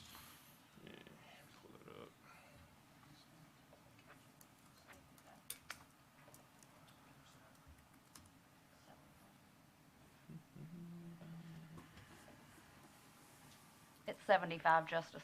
Oh, appreciate it. Yeah. So 0.75. So I guess once again that'd be something that where the green space has to be on the lot. That's all something that would be worked out in DRT. And I think we already kind of talked about MUD's a good bit, and then purview of the Planning Commission. So like we've kind of talked about and explored on other projects, you know, there's like the general health, safety, welfare, traffic configuration, circulation, and all those different things. That is all on the table for consideration of a preliminary plat. Like I said, I think there are two comments that address it as far as the additional right-of-way on Moore and the additional right-of-way and the right-of-way on Sanford. Like I said, just kind of my initial comment, what I would really stress, like I said, like we've done this before, is that folks get really invested in the preliminary plats and the by right and the public reviews, and not understanding that there is a by right option that does not have to go through public review, where they can still realize greater density than they have proposed.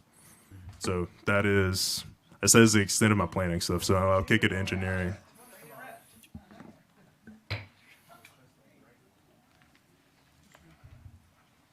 Any other comments? Question, Michael? I'm going to go through some of the engineering comments, and a lot of the comments that were presented tonight, we have the same comments. So as part of the DRT review, this is just a concept. This is an idea that we're discussing.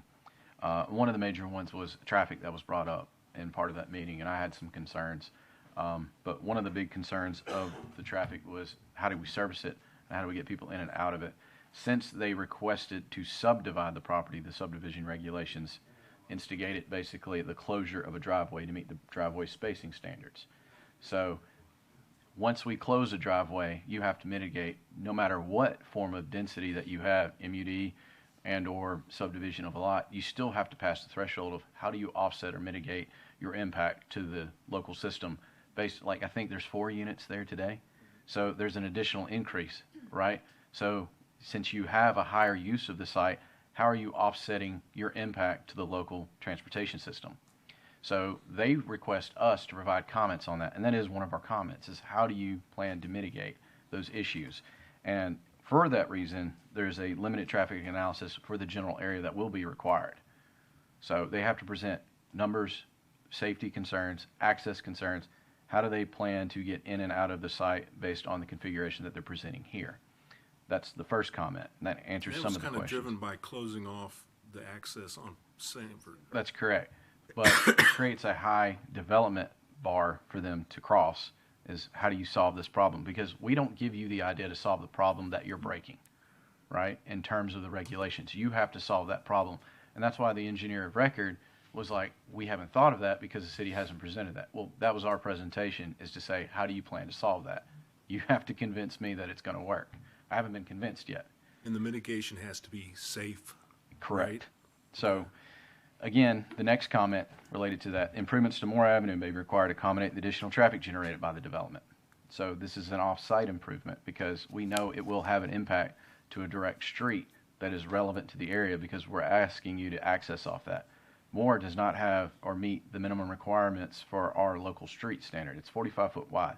That plat shows 45. The city's going to request an additional 5 feet off that property if you're subdividing. Sanford shows that is an arterial classification of roadway. If you're subdividing off an arterial, we require 80 feet of right-of-way. Right there, I believe it shows 45. The city's going to request that property to be mitigated or come off the front of those lots. Will it meet the requirements after the property or right-of-way has been given over to the city for future improvements based on the classification? They have to prove that it can. So we request property. Then that was the next item I was getting into, and also the concerns of accessing more. There's a limited radius. I think it's like a 1 to 2 foot radius to turn in. Yeah, I've driven it. Yeah, and that is a very tight alley back there. How do we get people in and out? How does fire? How does police? How does sanitation? Those are questions that they have to provide an answer for, no matter what form of development they do on the site. If they increase their density, that is the entitlement based on the density requirement. So we also had an 8-foot sidewalk pedestrian and lighting plan. That's along East Sanford. That is part of a developed and adopted downtown sidewalks and pedestrian light master plan. So that's required.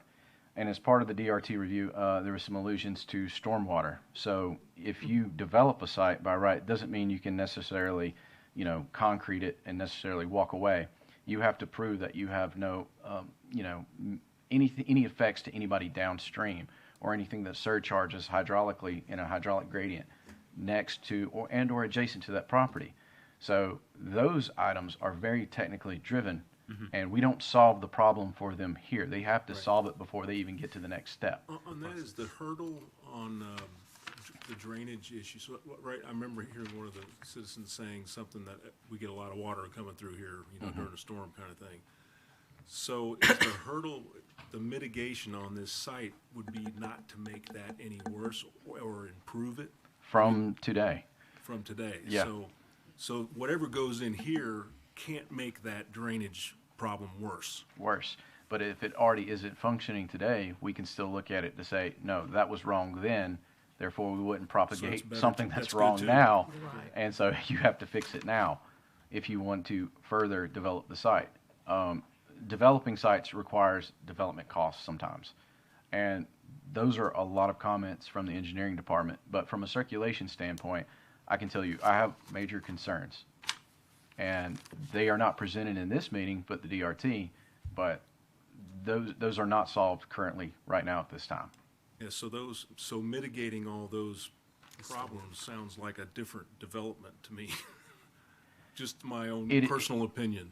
In my opinion, it is a very high bar to get the approval from my office in order for it to develop in the condition that it's presented today. It sounds like mitigating everything that was talked about tonight. Yeah. We might see this back again in a different platform. And there was another question, and I'm trying The to. final will be. Yeah, I'm trying to get to everybody's question in my memory. We had some of them, but there was another one I mentioned for a right-in, right-out. So even if you did do that, we often find people that still do not follow a right-in, right-out, right? But yeah, they tend to break that rule. And if somebody were to decelerate on Sanford, it still adds to the delay along Sanford. However, I will acknowledge this. If we ask them to take a left at Armstrong, I have a signal right at Gay Street that is already going through some level of service issues because of the induced demand during the morning. I'm going to cause even further delay at Armstrong. So I'm very well aware of the issues, and I just pulled up the signal, watching the signal time and go through its signals. Like, we have that capability. So you have to offset or mitigate the impact to the system. I don't solve that for you. That is the responsibility of the engineer record to solve, and you do not proceed to the next step if you can't solve it. That's another point that was made about traffic lights not being synchronized along the way, but you guys pay attention to that, though, don't you, throughout the city? That's actively managed every day, and we can tell you the temperature inside the cabinet right now.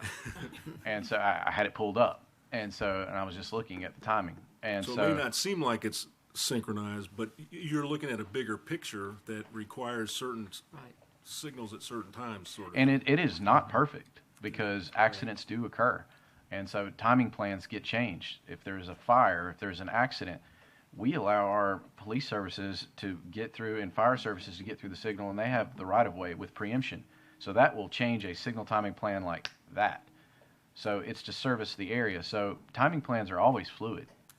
And so taking that into consideration, we do have traffic counts at these locations. And we do have turning movements, and that data we can share with the developer. But we understand that the area is going to have an impact to traffic, and it may be under a threshold, but it has some higher concerns from me to solve to get to the next step. Okay, thank you. Any other question, commissioners? Yes, I do. So back to Mr. Cotton about if this is not approved as a subdivision, they have the possibility of the MUD. Can you explain that again? Would an MUD have to go through the same criteria with the engineering? Yeah, so everything that's permitted by right so has to go through DOT processes, but it just doesn't. It goes through administrative review and go through public review, so there'd be no public hearing.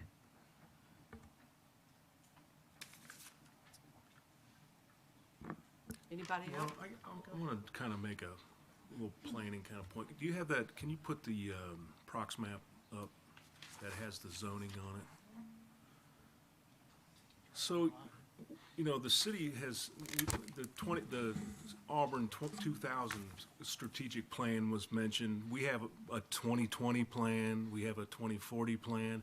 Things change over time. We get public input from each time we try to update those things. One of the situations that's resulted here that in the planning sense is, I want to say I feel your pain sort of thing, is the high density zoning right next to the NC zoning at this particular point in the city. We made a plan, land use plan some time ago. The 2030 comp plan has the land use plan in here that lays out all these. What are we going to use the land for? How is it going to grow over time?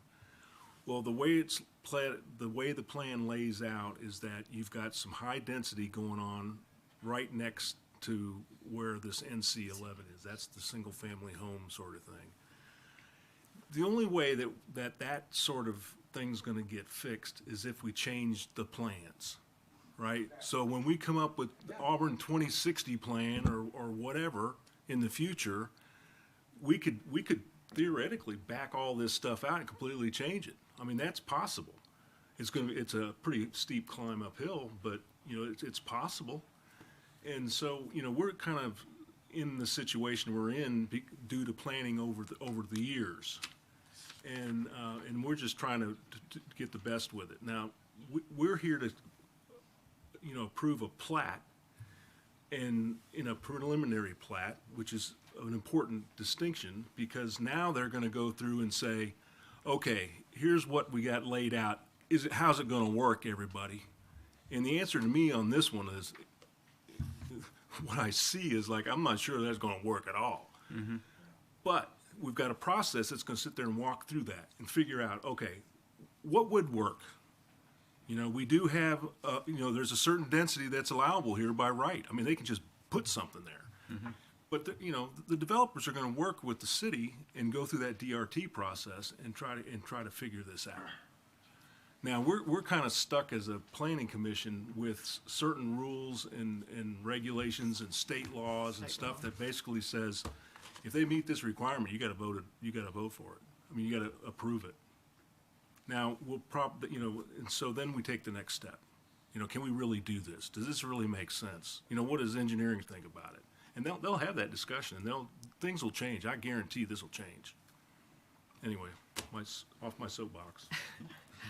I would just like to add on to that, in that when the city says that they're going to look at rezoning or look at the zoning map and make some changes, it goes before the public, and for you to go and look at them and with all the maps and talk with them about it and make comments, and especially once it gets written up and put down on a map like this one, then you can come to the meetings like this and the city council, because they have the last say on the zoning. You can come and make your comments there.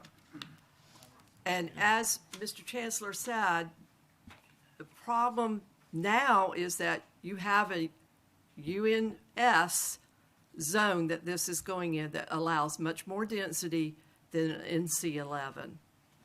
And this was done, I don't know when this zone, this particular area was changed to UNS, but it was several years ago.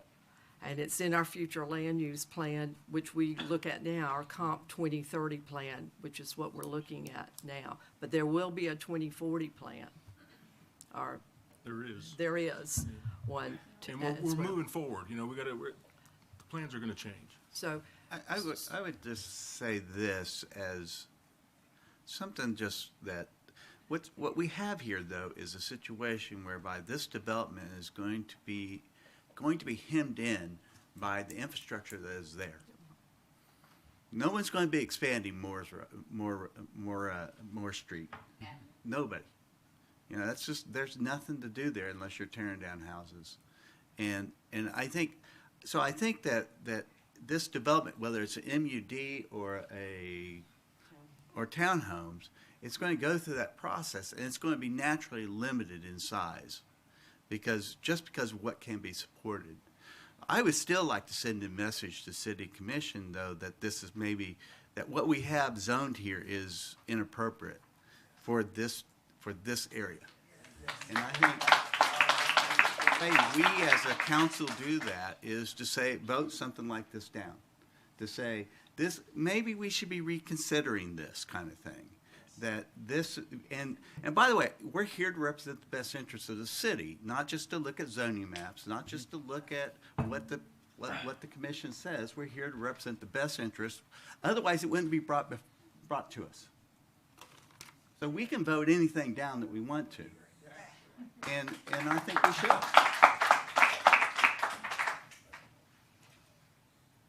okay, anybody else? Have any more comments? Yes, I have questions. So I feel like I'm hearing about the subdivision, that it can be 13 lot townhomes, but I'm also hearing the concerns about safety, traffic, the fire trucks getting in and out, Moore Avenue that is very small, being able to handle everything. I feel like this is an incomplete product that's being turned in. Like, we're being asked to approve a 13-lot townhome, but it may not be able to support 13 townhomes. And so I guess it's kind of in the name. It's a preliminary plat. So there are no approved engineering plans.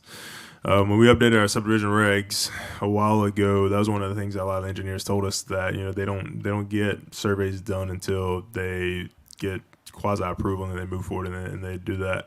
So I would say kind of by design, not kind of an inadequacy on part of the applicant. I mean, I think this is pretty standard, and so this is just preliminary plat looking at lots. I think there are sufficient answers kind of for us about for preliminary plat approval. I think regarding, the finished product for final plat, or I guess kind of what the structures actually look like I said, that's all approved in a different process, and that'll all be handled kind of with stormwater, sewer, ingress, egress, all those different things, what the building looks like, does it all comply to Table 5.7, which is pretty rigorous. But yeah, I guess I just want to speak to the fact that feeling like there are a lot of unanswered questions, that's kind of how it's supposed to be for preliminary plat. When things come back to us in a final plat, all of those things will be cleared up. Would it potentially change from 13 lots to? Yeah, so yeah, it could. And like I said, they're also not bound to a plat either. Like approving this plat or denying this plat does not lock them into townhomes. I mean, they could move. They could decide to do another use. Because they can't go out there and build now until they get that final plat. Would come back to us to approve. Which right, back to us. Yeah, and but like I said, I think on all the DRT, just kind of like architectural, structural, all that stuff is reviewed administratively. Okay. Any other comments, questions from the commission? All right. We are voting on whether this meets subdivision regulations or not for this plat. Okay, so I need a motion for the preliminary plat from Brown Townhomes. I'll make the motion to approve preliminary plat PP 2026-013. Second. I have a motion and a second. Roll call, please. Walker Davis, No. Dana Kemp, Yes. Bill Chancellor, Yes. Jennifer Lovering, No. Vanessa Eccles, No. Joseph Astrup, No. Jennifer Stevens, Yes. Oscar Mosley, Yes. Anna Solomon. No. I would like to add, if you're going to vote no on this, you do need to define the reason for that, and it has to be tied to the subdivision regulations. Ingress, If egress. you want to press on that, I think it's Article 1D6, which addresses the traffic flow condition. And I would like to add to that, if your concern is for health, safety, and welfare reasons, please make that and read that into the record. Thank you. Ingress, egress, and health, safety, and health, safety concerns. Health safety concern. Health, safety, the egress. Public safety. I have public safety, egress. Is infrastructure included or not?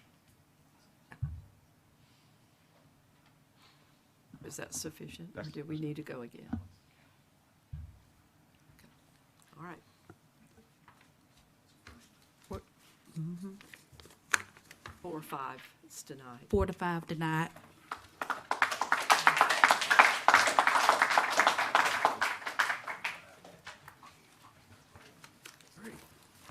Okay.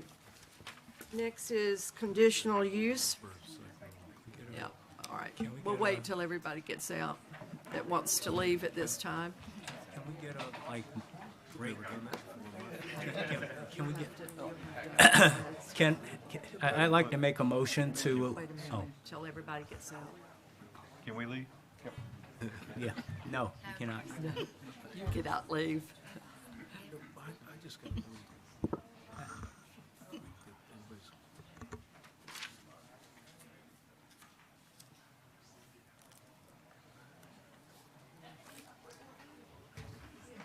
I'm okay with that too.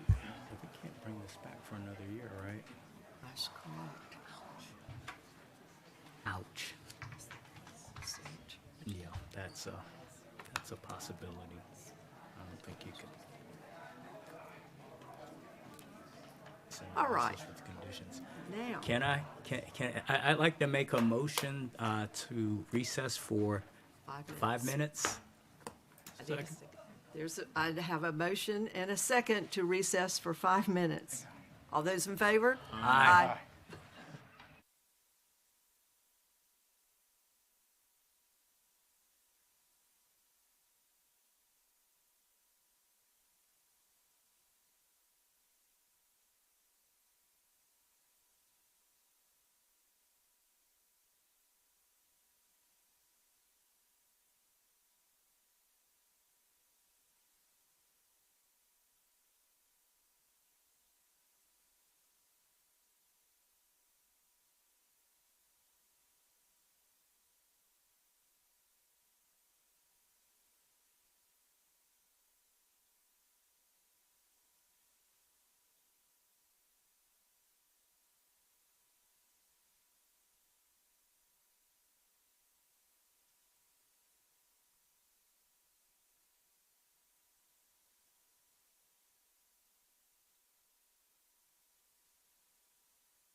Want to call the meeting back to order?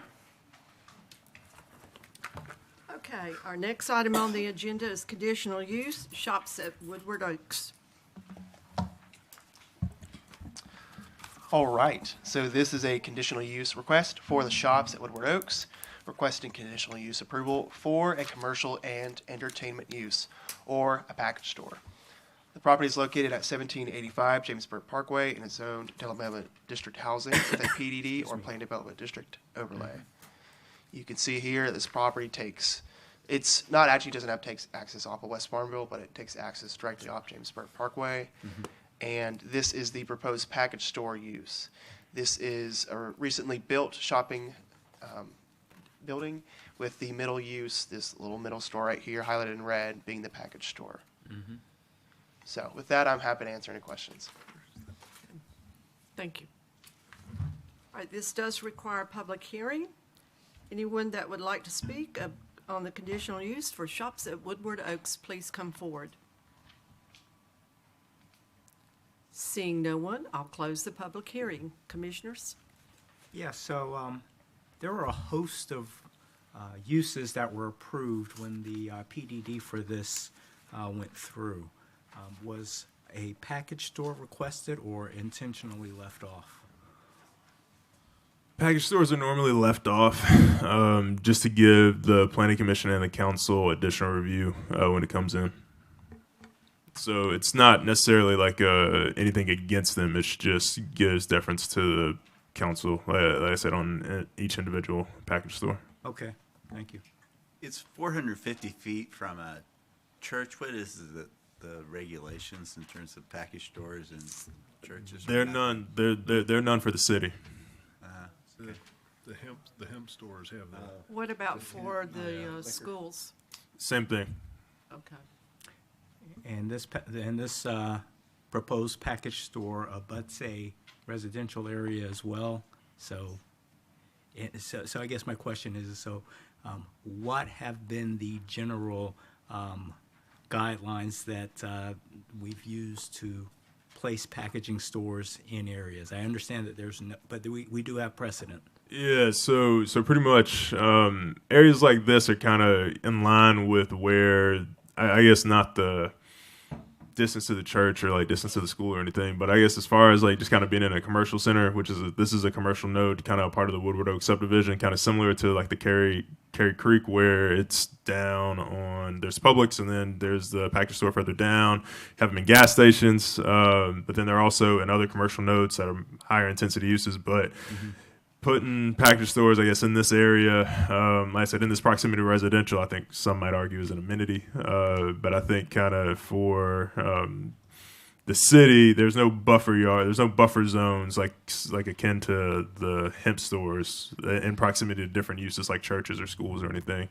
And so this is pretty standard. Okay. Is there a prox map here for this? Yeah. There we go.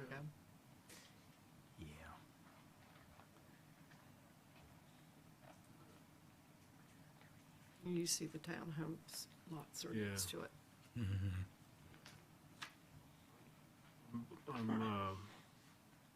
It's HD, I guess I'm losing. Which zone is that? Holden District. So this borders the university. This PDD borders university land. So they kind of have a lot of fishery ponds up here where they bait fish, et cetera, et cetera. Okay, Auburn Lakes. Yeah, there you go. Yeah. I got it. Okay, that's it. Thanks. Any other questions, commissioners? Statements? Move to approve KCU 2026-049 shops at Woodward Oaks, conditional use. Well, I've got a comment.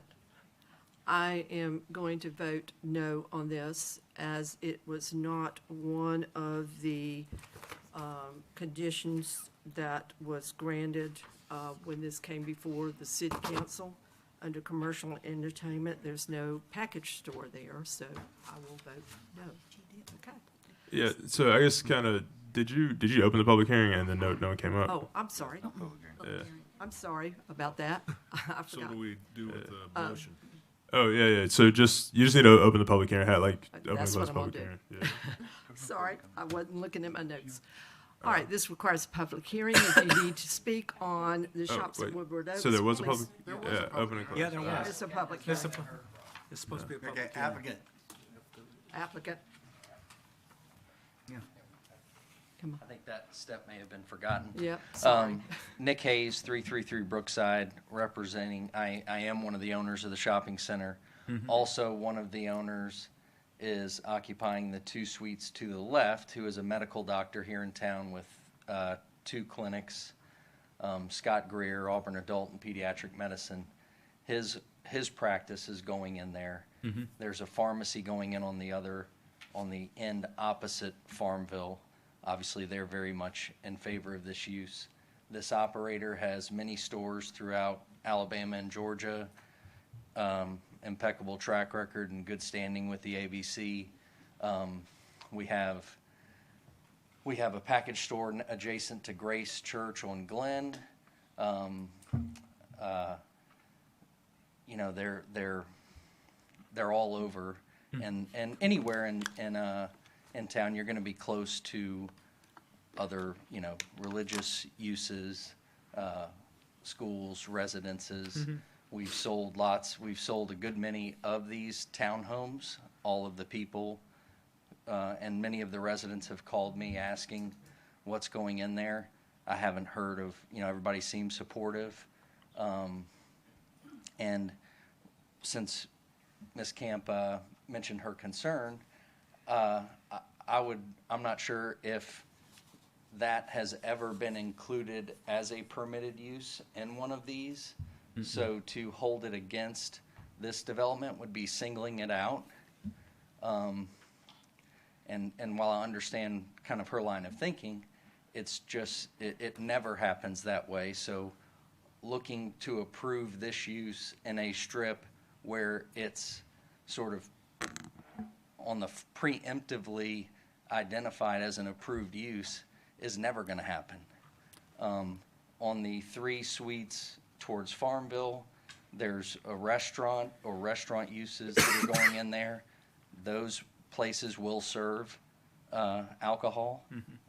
So, you know, it's going to be there. And this will serve the folks who live in the neighborhood and traverse down Farmville. There's already another package store at Farmville and Donahue. So this isn't going to dirty up the area, so to speak. So anyway, happy to answer any other questions that anyone may have. Yeah, I've got a question. Sure. What are the general operation hours of the package store? Truthfully, I don't know exactly, but I want to say, and the operator isn't here tonight, but I want to say he'll close around like 7, 8 o'clock. But I'm not. I mean, Understood. I'm not the operator, so. Understood. Okay. Can I ask a question, just Sure. because I heard something about townhomes? So where are the townhomes? Go to that prox Go map again, prox map. right Where there. you see DDH, or where you see that cul-de-sac, Okay. just basically that. Yeah, Right there. down Yeah, in there. Yeah, that whole it's right area, there. and then it transitions into single family, and then as you get back out to Donahue, there's another kind of section of townhomes in the front of the neighborhood. So you have townhomes on one end, townhomes on the other end, and single family residential sort of through the middle. All right. Thank you. Thanks. All right. Is that public hearing? I guess we already had that. Yeah, we Yeah, I had did. it. Already We did. have a motion and a second, right? We have a motion and a second. So, all those in favor? Aye. All those say no? No. No. 2? 2. All right, so just consulting with legal, just kind of on the latest plat to now. If y'all could go back and then do it as a motion to deny and then state the reasons. So I guess like just kind of with the motion to approve and then it failing to be approved, we're gonna need to go back and then clean it up and actually make it a motion to deny, which I know is something that we don't do. So Make a motion to open it up again. Yes. And if the motion to deny, if you could base it on that section, was it Article 1, paragraph D, or subsection D, paragraph 6, Article 1, D6. Article 1. Can you tell me which document? D. Can you tell me why we're doing a motion to deny when we've denied things before? This is advice from our legal counsel Okay. to follow Robert's rules and formally make a motion to deny, All right. Okay, I get it. and stating the reason for denial. And then you don't have to stay at once. Everybody don't have to say one. So, Make a motion. bring it back. Make a motion to vote on, is that appropriate? Case PP 2026-013? To deny. To deny, a motion to deny case PP 2026-013. Well, Make a motion to bring it back up. that's, okay. And then make a motion to deny. Yeah, okay. I make a motion to revisit and bring back up case PP 2026-013. Second. All those in favor say aye. Aye. Any opposed? Okay. Now, Now, I make a case to deny case PP 20, what? Motion. What did I say? You said case.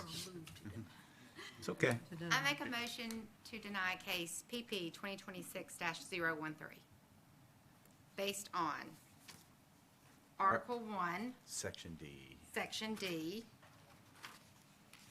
Is that it? In reference to your health, safety, and welfare concerns about traffic flow. In reference to Health, safety, and health, safety, egress, and traffic flow. Second. I have a motion and a second to deny. Roll call. Walker Davis, Yes. Dana Camp, No. Phil Chancellor, No. Jennifer Loveren, Yes. Vanessa Eccles, Yes. Joseph Astrup, yes. Jennifer Stevens, Oscar Mosley, No. Anna Solomon. Yes.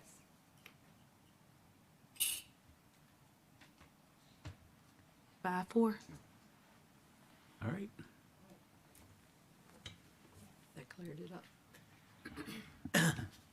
All right. Oh, it was a motion to deny. It was a motion to deny. All right. Yeah. So can you go to item 7? It was So it was denied. denied, 5-4, yes. Outcome is the same. Okay. Our next is conditional use for Project 5. Yeah. So Project V, man. So this is action's request is a recommendation to City Council for conditional use approval for an industrial use manufacturing. Go to the. Can you go to the next slide? All right. So, like you guys have seen over the past couple months, there's just been a long process of just kind of the slow march of the development down here. This is another industrial project down on Haga Court. You guys remember this is on Beehive, built more, just kind of annexed to everything that was recently done. This is another manufacturing use that adds to the ones that were just approved to the east of it. Just kind of in total, there's been over 1.5 million square feet of industrial that's kind of been up for consideration to be permitted out here, just kind of in this new industrial area. And so this is a continuation of that from economic development. Okay, this requires a public hearing, conditional use for Project V. Anyone would like to speak, please come forward. Seeing no one, I'll close the public hearing. I'll move to approve CU 2026-050, Project V, conditional use. Second. I have a motion and a second. All those in favor, say aye. Aye. Any opposed? All right, Chateau. All right, so I just want to say at the top of this, we're going to be modifying the condition associated with this one, and I think pairing it back to the street frontage that is on the property.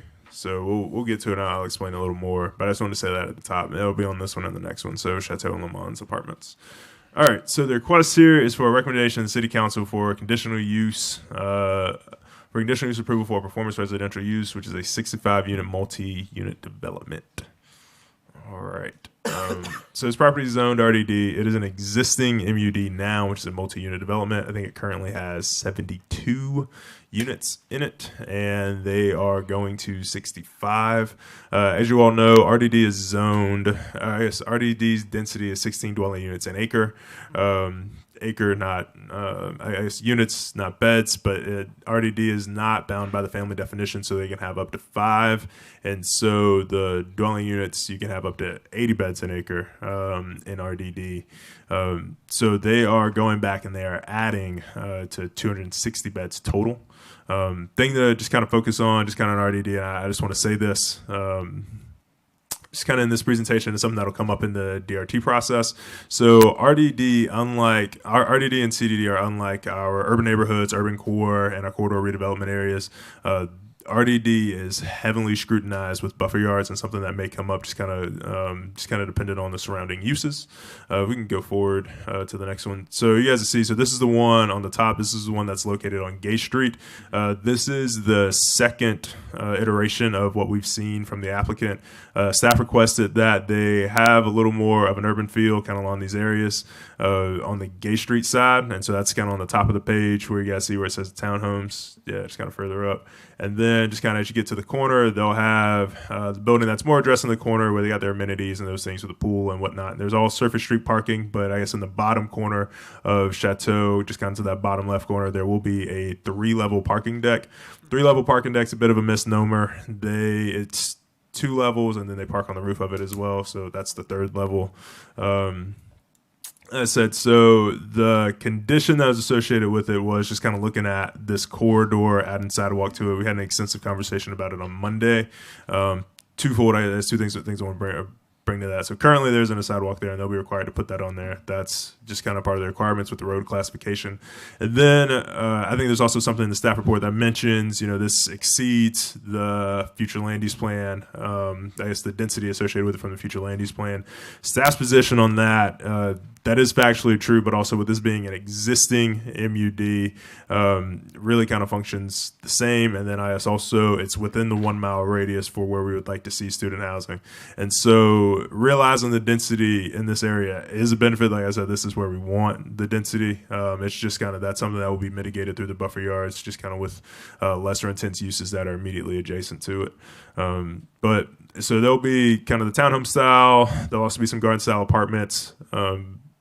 I think that's pretty much it associated with this one. But there is these 2 projects will be owned by the same person, but they got to be approved separately. And so this is a Chateau one on North Gay, and then at the Martin Avenue corner.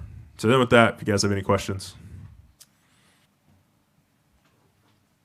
So is a waiver required for the density, since you said that? No, waiver's not required for the density. So how we've treated zoning density and where there's a conflict with the density allowed by right in the zoning and the future land use plan, we've kind of deferred to it. And like I said, I think kind of in this area, we've deferred to the zoning district. And I think in some areas it might be appropriate to push back, but I think in this scenario where it's within 1 mile of campus, there's already a heavy walking presence. There are student developments that are past this where folks they walk, they take Tiger Transit to get to campus. This really is appropriate. And like I said, I think you run into a lot more issues when you don't realize your density in situations like this. You do want to encourage density here. I have one question before I open the public hearing. It says this is recommended conditions for approval, and it talks about the 5-foot sidewalk. I think we went over this during packet, from North Gay, from Martin Avenue to East Drake. Did it still say that? Yeah, so that's the thing that I mentioned that I wanted to modify, that we'd be tailoring it just to the gate. They'd have to make the improvements on the North Gate Street and then also on the Martin Avenue for their frontage for this property. And so I guess kind of the language would probably be like with the amended condition, that they got to build, they'd have to improve the sidewalk on their street frontage, and so that'd be on the North Gate Street and the Martin Avenue. So that would be the amended motion. All right.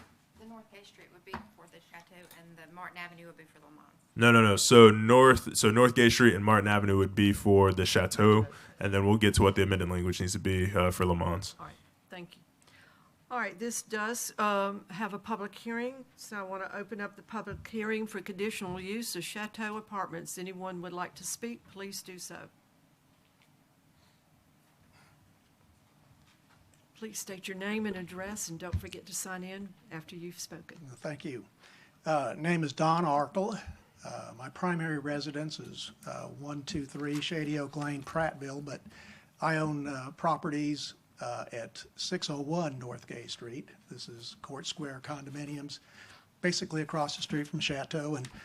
And from what I've seen real quickly and reviewed, it looks like a really nice improvement. The Chateau is an older complex, and I don't want to make any disparaging comments about it, but I believe this will be a great improvement. That area of North Gay has seen development like this that really looks good, and we're trying to maintain our property as well. So just want to support our neighbors, and looks like a really wonderful development.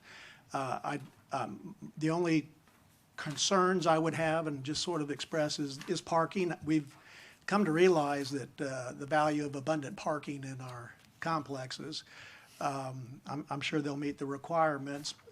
I don't know how that works when I noticed that there's a leased area, a bar or restaurant on the 4th floor, how that's factored in when you count parking spaces for the units or bedrooms, and then you add in, what if you have operating a lounge? I think it says Sky Lounge, 4th floor. So how do you amend your parking requirements for that? And that's the only concern I would have, just so that there wouldn't spill over into our units. And thank you. Thank you. Sign in place. Anyone else like to speak? Seeing no one, I'll close the public hearing. Commissioners? That's a real quick question on parking. Somebody address that? I mean, there are two different requirements. They're by one for 1.1 to a bed. Yeah, so I guess that'd be something the applicant can speak to, but I imagine that's not going to be open to the public. That is absolutely going to be an amenity. Yeah. Brett Baskin with the Foresight Group, representing the applicant. Yeah, no, the Sky Lounge is a fancy word for study room up on the top floor. So there's no bar. It's kind of like the worst thing you could do is. So no, there's not that. We have a Sky Bar, don't we? It may have been a disappointment to some, but. Happy to answer any questions. I think they've gone through it. You know, we're going to put. I mean, essentially, the way this development was reconfigured after originally meeting with staff is that these buildings are going to address the street and are going to front the street. So the sidewalk was naturally there because we're going to have, the two-story townhomes that are fronting the road that we're buffering. A lot of that will have direct access, that type of stuff. So. That was always intended in there, and then we'll work with the city on the other stuff. And just so other people know, as part of this, there is the city, as part of the previous boulevard project there, they were required to upgrade sidewalks along the way. So there is city funding in place to basically extend the sidewalks and get connectivity down to Drake and further on down there. So just so everybody's on the same page with that, just so it's not, I think when that's mentioned at Packet, it probably needs to be mentioned here for people who are listening that may not understand the full big picture of everything there. So, but again, happy to answer any questions. Any questions, commissioners? I do have one question, just looking at this picture, so there is some on-street parking too? No, there's not. No, so this kind of look through here, when you see the parking on the right through there, there's an exit drive between the building right there on the site plan, and that's actually on site, not on the street. There wouldn't be any street parking. So off of North Gay up there, that brown area adjacent to the building is kind of like parallel parking, kind of creating a little boulevard look through there. Okay. But that's on site. That's not on the street. That makes sense. Thank you. All right, thank you. Any other questions, Commissioner? Okay, I need to amend the conditions. I need someone to make a motion to amend the condition.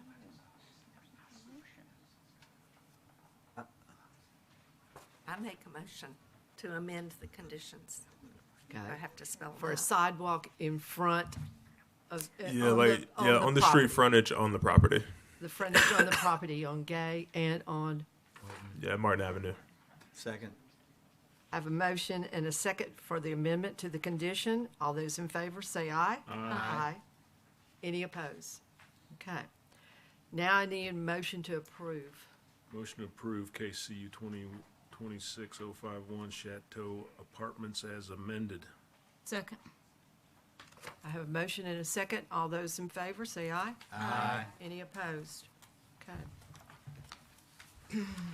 Next is conditional use, Le Mans Apartment. All right, so kind of the second part of this application. So this is a request also from Foresight Group LLC requesting conditional use approval for a performance residential development, which is a 126-unit, multiple-unit development. The property is located at 560 Perry Street and is zoned RDD. You can see here that the property has a turnoff from East Drake Avenue, but it has its own street, which is Perry Street, which runs along the whole, south and north of the property, and then also has an access point from Martin Avenue. The Le Mans Square currently has 144 units. This request will bring it down to 126 units specifically, but that will be a total of 504 beds. There is a condition for approval regarding this conditional use request, and staff would like to make the modification to remove the 8-foot East Drake Avenue sidewalk recommendation while still including the 5-foot Martin Avenue sidewalk inclusion. So with that, I'm happy to, we have had a lot of correspondence on this specific apartment complex. There's talks about maybe the dumpster screen or the dumpster being in a location that's not ideal. So with that, I'm happy to answer any questions. Any questions, Commissioners? All right, this does require a public hearing, so I'll open the public hearing for the Le Mans Apartments.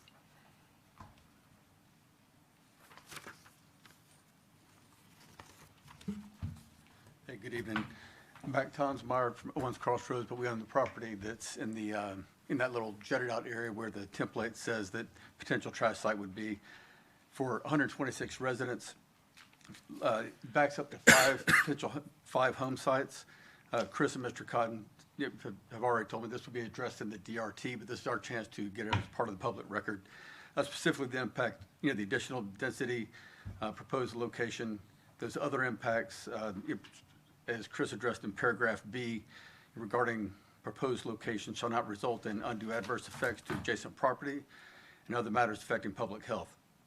Those additional 126 residents all parking their trash in the backyard of 7 houses, one of which is ours, is a 1-story house on a slab. And again, there's 4 other houses around. They will experience a tremendous impact, whether that's the trash, the debris, smell, pest, unhealthy air, runoff from that site. Again, paragraph B, staff note regarding the substantial larger density and thereby use around the existing development. That is correct and emphasize our concern. Appreciate your time tonight and for any questions. That's all I have. Anyone else would like to speak?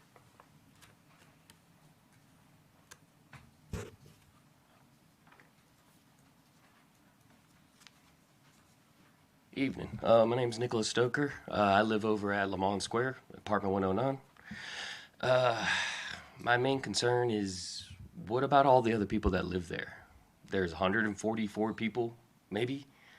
A couple of folks might have left, but I've lived there for about 3 years now. It's probably the most affordable places in Auburn to live. I live in a 2-bedroom apartment.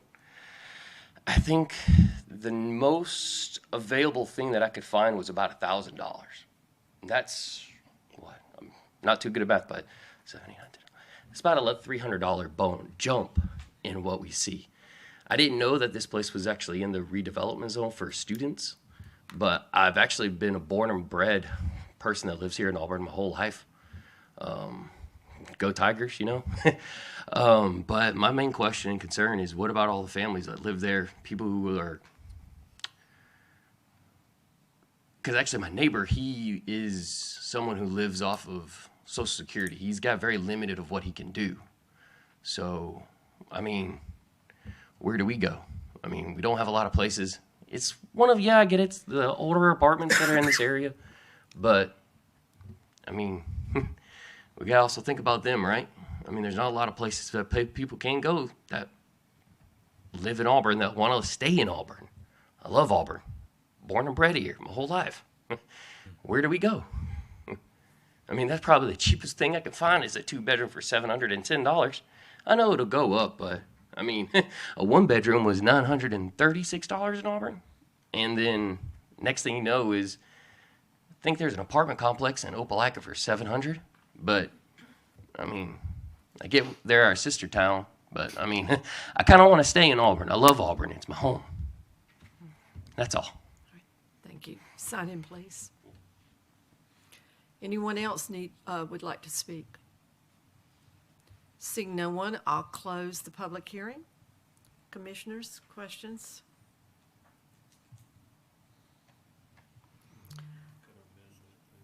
Yeah, I have a note from Packet to make a condition about the sidewalks. Remove from 8 feet to 5 feet. Yeah, so similar to the condition that we made on Chateau, the modification just needs to be that the applicant improve the sidewalk on their street frontage. And so I guess that'd be Martin Avenue, but a lot of that would just be buttoned up in DRT. So like I said, at the top, just modifying the condition to pare it back to sidewalk improvements on their property. Okay, sidewalk improvements in there. So moved as an amendment. Second? I make an amendment. Wait, let's see. I make a motion to, let me go back, sorry. For KCU 2026-053, I make a motion to make an amendment to the condition for the sidewalk To improve on, item 8, from 8 feet to 5 feet on the front of this property. Second. I have a motion and a second. All those in favor say aye. Aye. Any opposed? Okay, that's the condition. Then I'll make a motion to approve CU 2026-053. Could I ask a question? You can. Yes. Yeah, we make Go ahead. the motion and then Okay. it'll be And good. then you can ask before we vote. Make a motion to approve conditional use Le Mans Apartment, CU 2026-053 as amended. Second. Okay, question? My question was about the concern about the trash location. Yeah, so dumpster locations are once again something that's heavily scrutinized during DRT. So pretty much they can't be visible from the right of way. I guess since we got a direct complaint about this, it's something that we'll address in DRT. Kind of make sure that it's not just a dumpster just kind of thrown off to the side. All right, I have a motion and a second. All those in favor? Aye. Any opposed? Okay, next is the conditional use on Bragg Avenue mixed use. Almost done.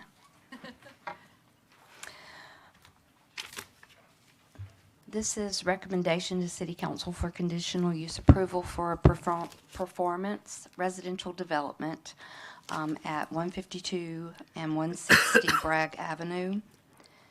The applicant is proposing to construct an 8-unit residential development, each consisting of 4 bedrooms with a commercial office building, which is permitted by right at the nexus of Bragg Avenue and Sanders Street. The proposed development requires a preliminary plat to be submitted, reviewed, and subsequently approved for the acceptance of the public alley and the consolidation of lots 152 and 160 Bragg before a formal site plan review will be conducted. The property is located in the Corridor Redevelopment District West, CRDW.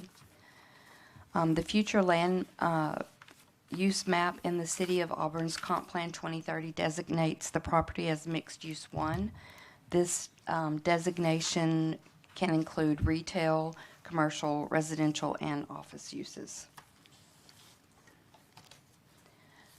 There are some renderings, as you'll see here, some ideas. There are, staff does have some recommendations for conditions of approval. One, a preliminary plat must be submitted, reviewed, and subsequently approved for the acceptance of the public alley and consolidation of lots 152 and 160 Bragg. The staff report says before. We would like to change that to during DRT application.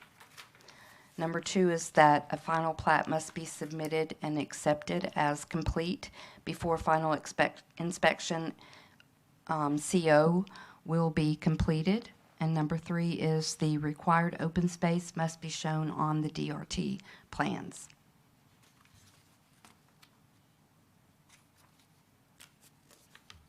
Do you have any questions? Have any questions? No, thank you. All right, this conditional use does require a public hearing, so I will open the public hearing. Seeing no one, I will close the public hearing. Commissioners? Love the renderings. Yeah. Kind of nice. I'll move to approve case CU 2026-055, 152 Bragg, Performance Residential. Second. I have a motion and a second. Yeah, so I guess just kind of it should be with the amended conditions because she changed the condition. I didn't catch that it was an amendment. Yeah. As amended. Yeah. Okay. Make the motion again. I'll move to approve case CU 2026-055, conditional use for 152 Bragg Performance Residential with conditions from planning. Second. I have a motion and a second. All those in favor say aye. Aye. Any opposed? All right. So I know this is the last one, but there are 5 waivers requested. So all right. So there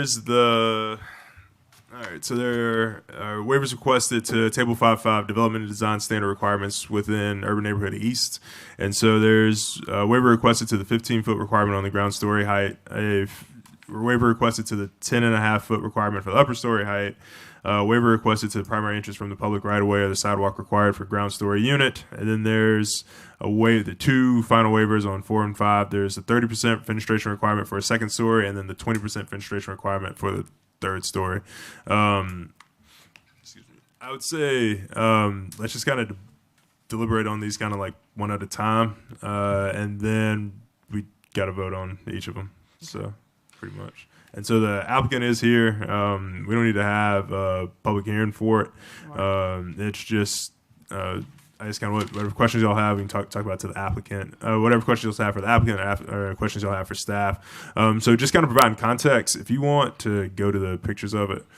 All right. So I know the 15-foot ground floor waiver has been something that y'all have seen pretty frequently. Folks ask for it. I know that's one of the things that's going to be a heavy discussion on kind of changing the urban neighborhood tables.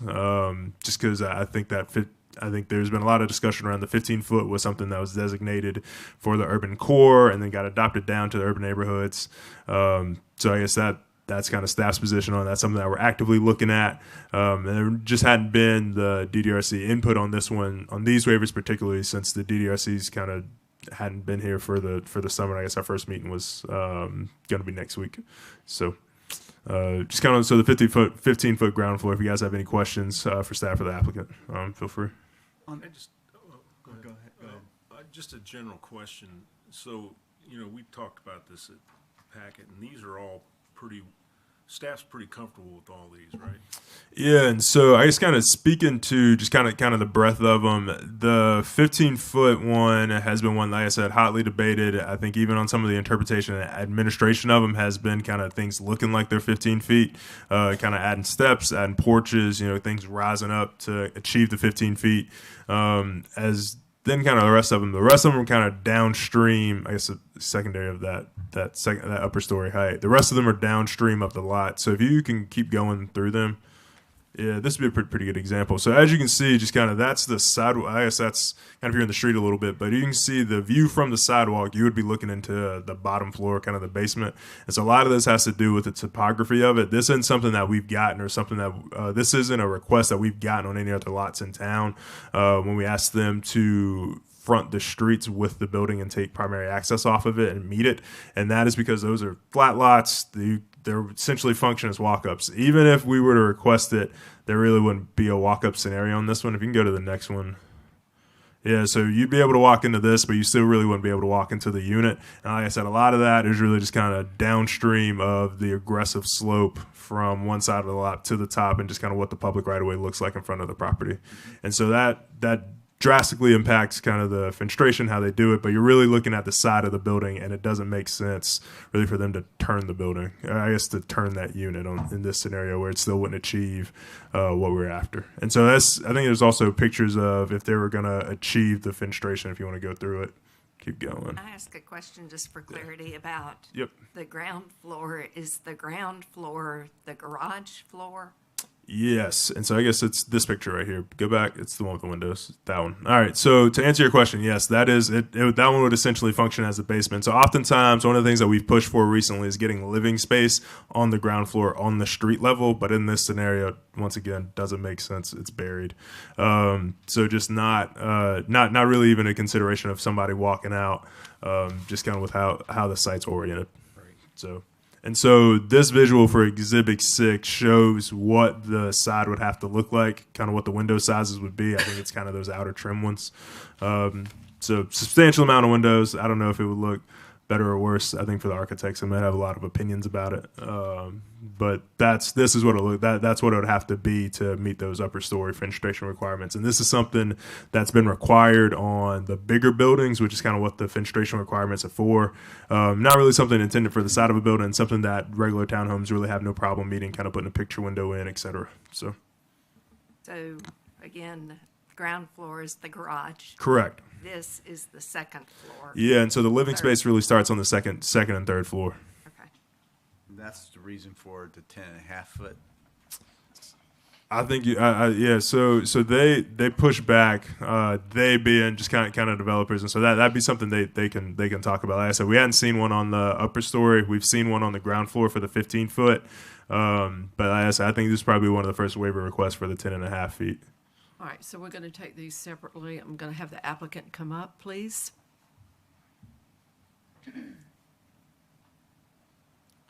So we can ask the applicant questions. All right. State your name, please. Ryan Cassidyman. Okay.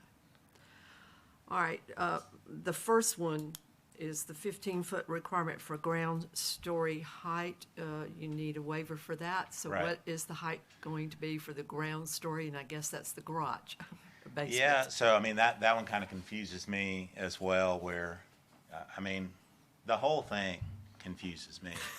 Let's just be clear. So, over the past many years, I mean, it even got mentioned tonight, we are tasked as builders, like, I'm asked to be making it taller tonight, but we also want it shorter because we don't like tall buildings in Auburn, right? So, we want 15 feet on the ground now as sort of a newer thing that kind of got passed down over, from the DDRC committee, kind of got laid into urban neighborhoods. But again, it's like, hey, we don't like tall buildings, but let's make them taller.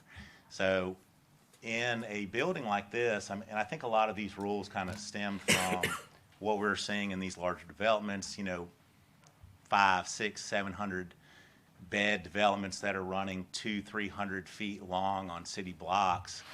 And I think the staff kind of put together, you know, sort of some boilerplated things to try not to have buildings that, you know, just were big boxes. I mean, I think that's what we were seeing, and I think there were brick requirements, and I think we pulled back some of the brick and added more glass.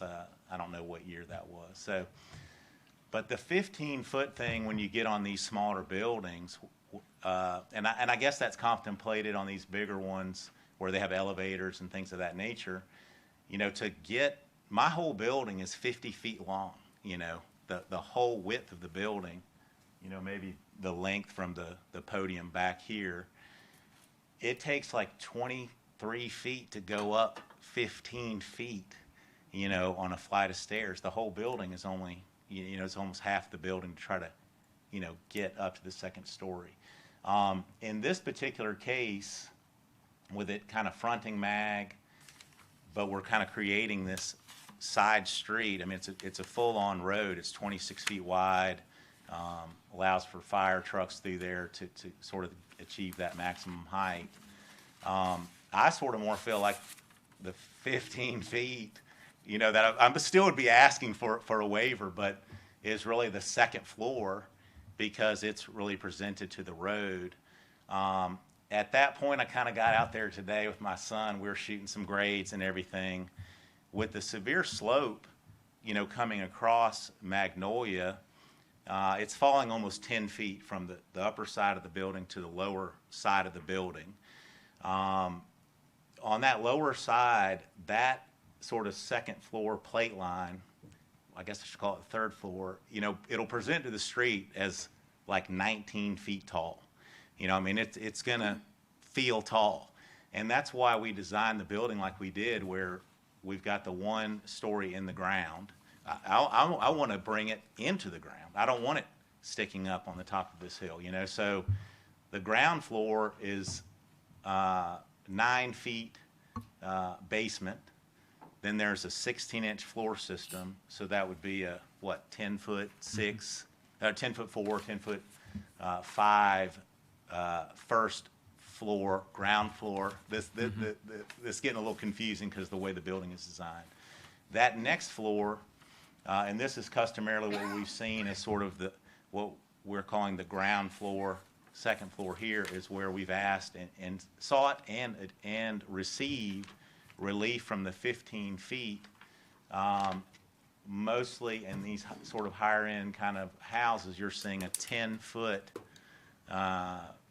stud, which creates, you know, like 11.6 or so floor to floor. I mean, let me stop you. There's a lot going on here, you know. Obviously. Let me stop you. So the 15-foot requirement for the ground story height that you want a waiver from, we're talking about the ground story. Are we talking about the first floor living quarters, or are we talking about the basement? Yeah, it'd be the well, basement. they're saying the basement. Like the garage. The garage. Yeah. I mean, I wouldn't know. I think that would be it, but sure, that one. You know. Okay. Okay. Again, that like I said, Justice stated earlier, I've done maybe 4 projects in the last 4 years, all in this area. I've had one of them where I had to go to DDRC. Why I didn't have to go to it on the other ones, I don't know. But I built a 9-foot first floor on one of them, and so there's not been some consistency in the way that this has been. Yeah, So that 15-foot is going to what? Yeah, so I guess kind of 10.6. Yeah. So it's going to 10.6, but I guess kind of so your intent for the waiver request, was it for the first floor on the ground story, I guess, which would be the second level, or the basement level? Yeah, that's what I wanted to know. Yeah. Well, I mean, like, to me, we're taking a boilerplated, you know, set of standards, and like, there's not a building like this in town. No one is really dealing with the topography that I'm dealing with. So I don't know. I mean, I want to build the building like I presented it, the architectural, you know, elements. And the proportions are accurate for the style building. So the second floor or the first floor?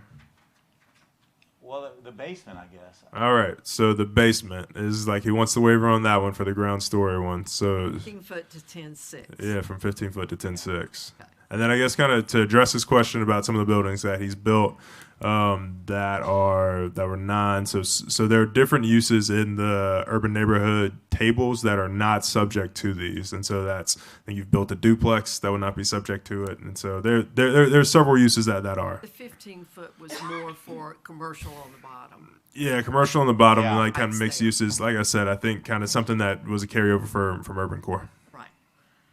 Okay. So before we move on, I would like to know, we provided a waiver before for the 15 feet. But Yes. It went down to 12 feet, didn't it? Yes. Right. Yes. And like I said, so that's the difference on this one. But even still, the first floor is not visible from the street. Yeah, that's the big thing. It's not the first floor, it's the basement. I think I understand that all of the measurements in totality are so that you have an accurate height of the building to meet those window requirements and properly be able to, for your stairs to meet code, to be able to get to the additional stories. Is that how these numbers came about? Actually, for the street. Yeah, I mean, so the thing that we have to keep in mind, it's a townhome. You know, it's not a commercial building. You know, I'm not trying to design a commercial building. The proportions of the building are for townhomes. You know, they're very, appropriate, and in fact, sort of more on the sort of luxury end of things with 10 feet, on my sort of main living area, 9 foot in the basement, 9 foot on the upper floor there. So I guess, yes, generally, yes. I mean, all of these are requested so that you can. So you can build a townhome, which of course is by right thing in this area. I mean, like I say, it's a confusing site. We're talking first, second floor, all this stuff. I'm trying to meet heights that I don't even know why they're heights, except they're in the table that have been presented, that no one can ever even articulate why we have created these heights. So, Okay, let's just go ahead and keep him up here and ask him for the rest of the waivers that he wants so that he can finish this, and then we can vote on each waiver separately. That'll work. Okay, that'll work. All right, so the 15-foot requirement on the ground story, which is the basement, is going to 10.6. Let's talk ma'am. about the second waiver you want, and that is the 10.5-foot requirement for the upper story. I assume that's the first floor, living space. Is this fourth story? Or is it really the second floor? I mean, I guess, I don't know. I didn't even know I was wanting that one. I just saw it on the thing when I got here tonight.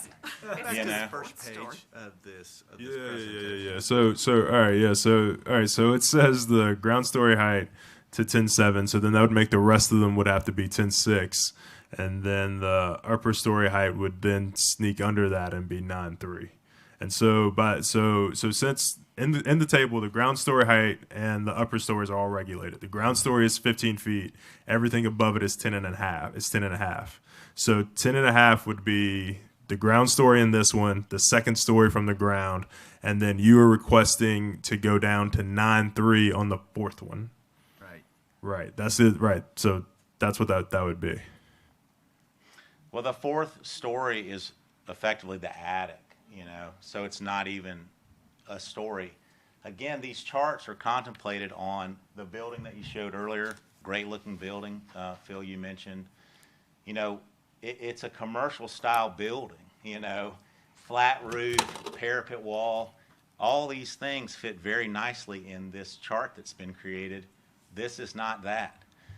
We're trying to make a building that was not designed to look like a commercial building fit this chart that it just simply doesn't meet, So.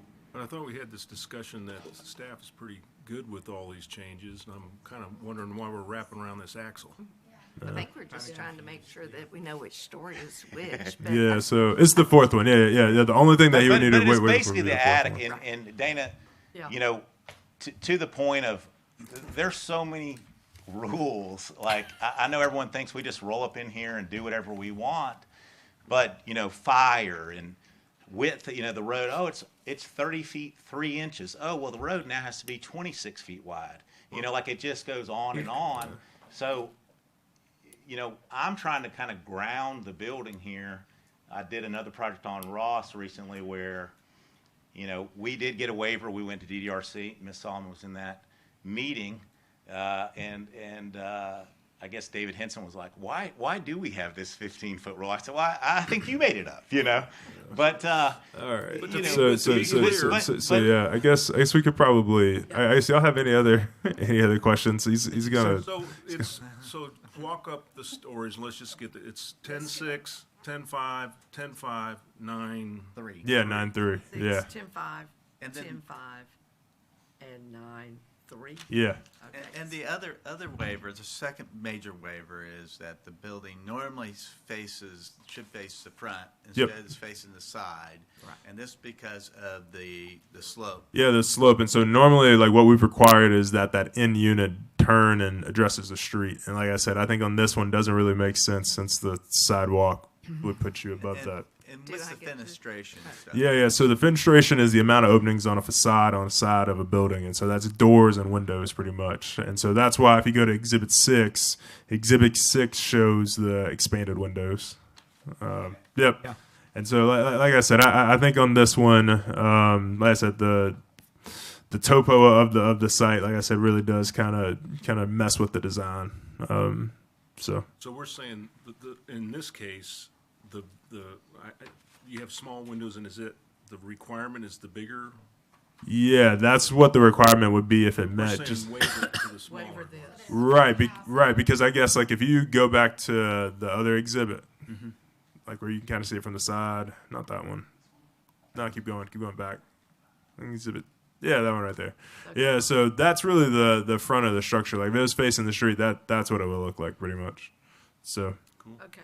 So will we be deciding these That's facing the fire separately? department. Right. Yeah. Correct. So yeah, I guess kind of if y'all don't have any other questions for the applicant. No. So, No. maybe I do. No. Maybe I do have a question. yeah. As far as the street frontage, Magnolia, could it be designed so that it appears as if it is more, I hear what we're saying is that the entrances or the frontages along this street, but what the public sees is along Magnolia. So could that be addressed so that it's a more appearance, that it's a public facing? Do we have an exhibit that shows that look? This, No, I guess like we have if you go back to Exhibit 6, but I don't think it has a door on it. Yeah. So that's what I would see if I'm standing on Magnolia. Right. Looking at the. Well, the whole Right, whole yeah, like general if it idea. I mean, was the name of the neighborhood, you know, sort of old row, kind of Charleston kind of feel. There's houses in Charleston that don't have a front door. I mean, they have a door under the porch. That's the effect of this wall. It looks good. And it presents to that courtyard, which ultimately, you know, brings you to the front door of Yeah. every unit. So. I get it. Okay. do we deliberate too? Or just from a design perspective, I think the DDRC has typically paid a lot of attention to the street frontage. And as far as windows, door opening. So I'm not sure how that could be done so that you have more of the public facing on this side that we're seeing. Right. It seems like, I think the story heights make perfect sense as far as the garage and the attic space. But typically I would think the DDRC has paid a lot of attention to window detail. Right. Okay. Which we're not concerned with as a planning commission. No. Well, we're concerned with it because of the fenestration. Yeah. On the fenestration, you said requirement for the second story is 30%. Yep. And so what are we coming down to? Yeah. So. Yeah, so for the second story, coming down to 15%, and then for the third story, coming down to 13%, 13.2%. From 20% is what it says. Okay. There you go. I see it now. So any other questions for the applicant? No. Thank you. All right. Let's start with waiver number 1. Could I ask a question real quick, just before we get into that? What are the requirements to satisfy a waiver? This waiver has a pretty high threshold, as I recall it. Yeah, waivers are essentially the same thing as variances, and so I guess kind of they need to be like kind of hardship on the site, kind of from a design standpoint, that really do kind of challenge the applicant. And so oftentimes I would either be, topography, like site stuff, like drainage, yada, yada, yada, stuff like that. So waivers are particular to like, hey, if I don't get this waiver, this is going to radically alter my design to a point where it'll make it untenable. What about, though, so as an applicant, as somebody who's buying a piece of property, you know what the guidelines are to that property, the zoning is to that property before purchasing it. Yeah. So that means, does that mean that the Yeah, hardship? that's true. That's true. Excuse me, I'm talking philosophically. And so therefore, isn't the hardship created by the individual wanting to build maybe a structure that doesn't belong on that property? Yeah, so I guess that could be the argument. Like I said, I think for the ground floor one, like I said, I think everything's kind of downstream of that. Like, I mean, it's just you're not entering the building on the ground floor just because, I mean, they'd have if they were to grade that out and make it all flat, you'd need a ladder like on MAG to get up to Cavell Court, which is the next property. So I think on some of these things might be design stuff, but I think a lot of these requests are downstream of the topography of the right of way that is immediately in front of the property. Okay. So is the issue that the zoning ordinance does not account for structures like this, like these towns? No, because like for this, there is a heavy emphasis on walk-ups and accessibility to break the monotony of a building. And so we utilize that kind of with building breaks on bigger buildings, but also on the bigger buildings and these type of buildings, addressing the street and getting doorways on the street and living space on the street. That is the emphasis of that. You don't even just like doors and windows that aren't used aren't really the intent. The spirit of it is that this is a functional entrance on the street that activates the street. And so even if they were to build it that way, it wouldn't be realized because of what the topography is of the site. Topography, okay. And when was that? So that was the urban neighborhood tables. Those were changed kind of after the downtown master plan, when everything was kind of the urban neighborhood services. All of the rezoning happened, created the urban neighborhoods, and then the urban neighborhood tables were then drafted. And like I said, is the DDRC's purview of how they influence the. What's that? I think 21. Yeah, 3 to 5 years. So I would be curious how long the applicant has owned that property. So this property hasn't redeveloped like under urban neighborhoods and under the new tables until now. What I'm saying is, How long if we're going by the philosophical conversation of an applicant purchases a property. Yeah, I wouldn't be able to speak to what the zoning is. Yeah. Then I would just be curious if the applicant purchased that property before or after the zoning change. Part of our decision, though. Well, I mean, if we're going to bring it up, then I think we should look at the whole Look, story. I mean, so my understanding of waivers is that it cannot be you cannot request a waiver if you created The hardship. The hardship, yeah. Right. So if he purchased that property long before the zoning, then he hasn't created the hardship. Yeah, the hardship was created And, for him. and that's pretty strict, but in some cities, but it doesn't seem like it's very strictly applied here. Yeah. Can we ask the applicant? You guys are free to ask them if you like. Applicant, may we ask, or can you tell us when you purchased the property? 2017, Yeah. So prior to the There you go. zoning changes. So And it's not a hardship. It's not a hardship up of his creating. Yeah, it's a hardship that he did not create. Right. Fair. Okay. vote, baby. All right.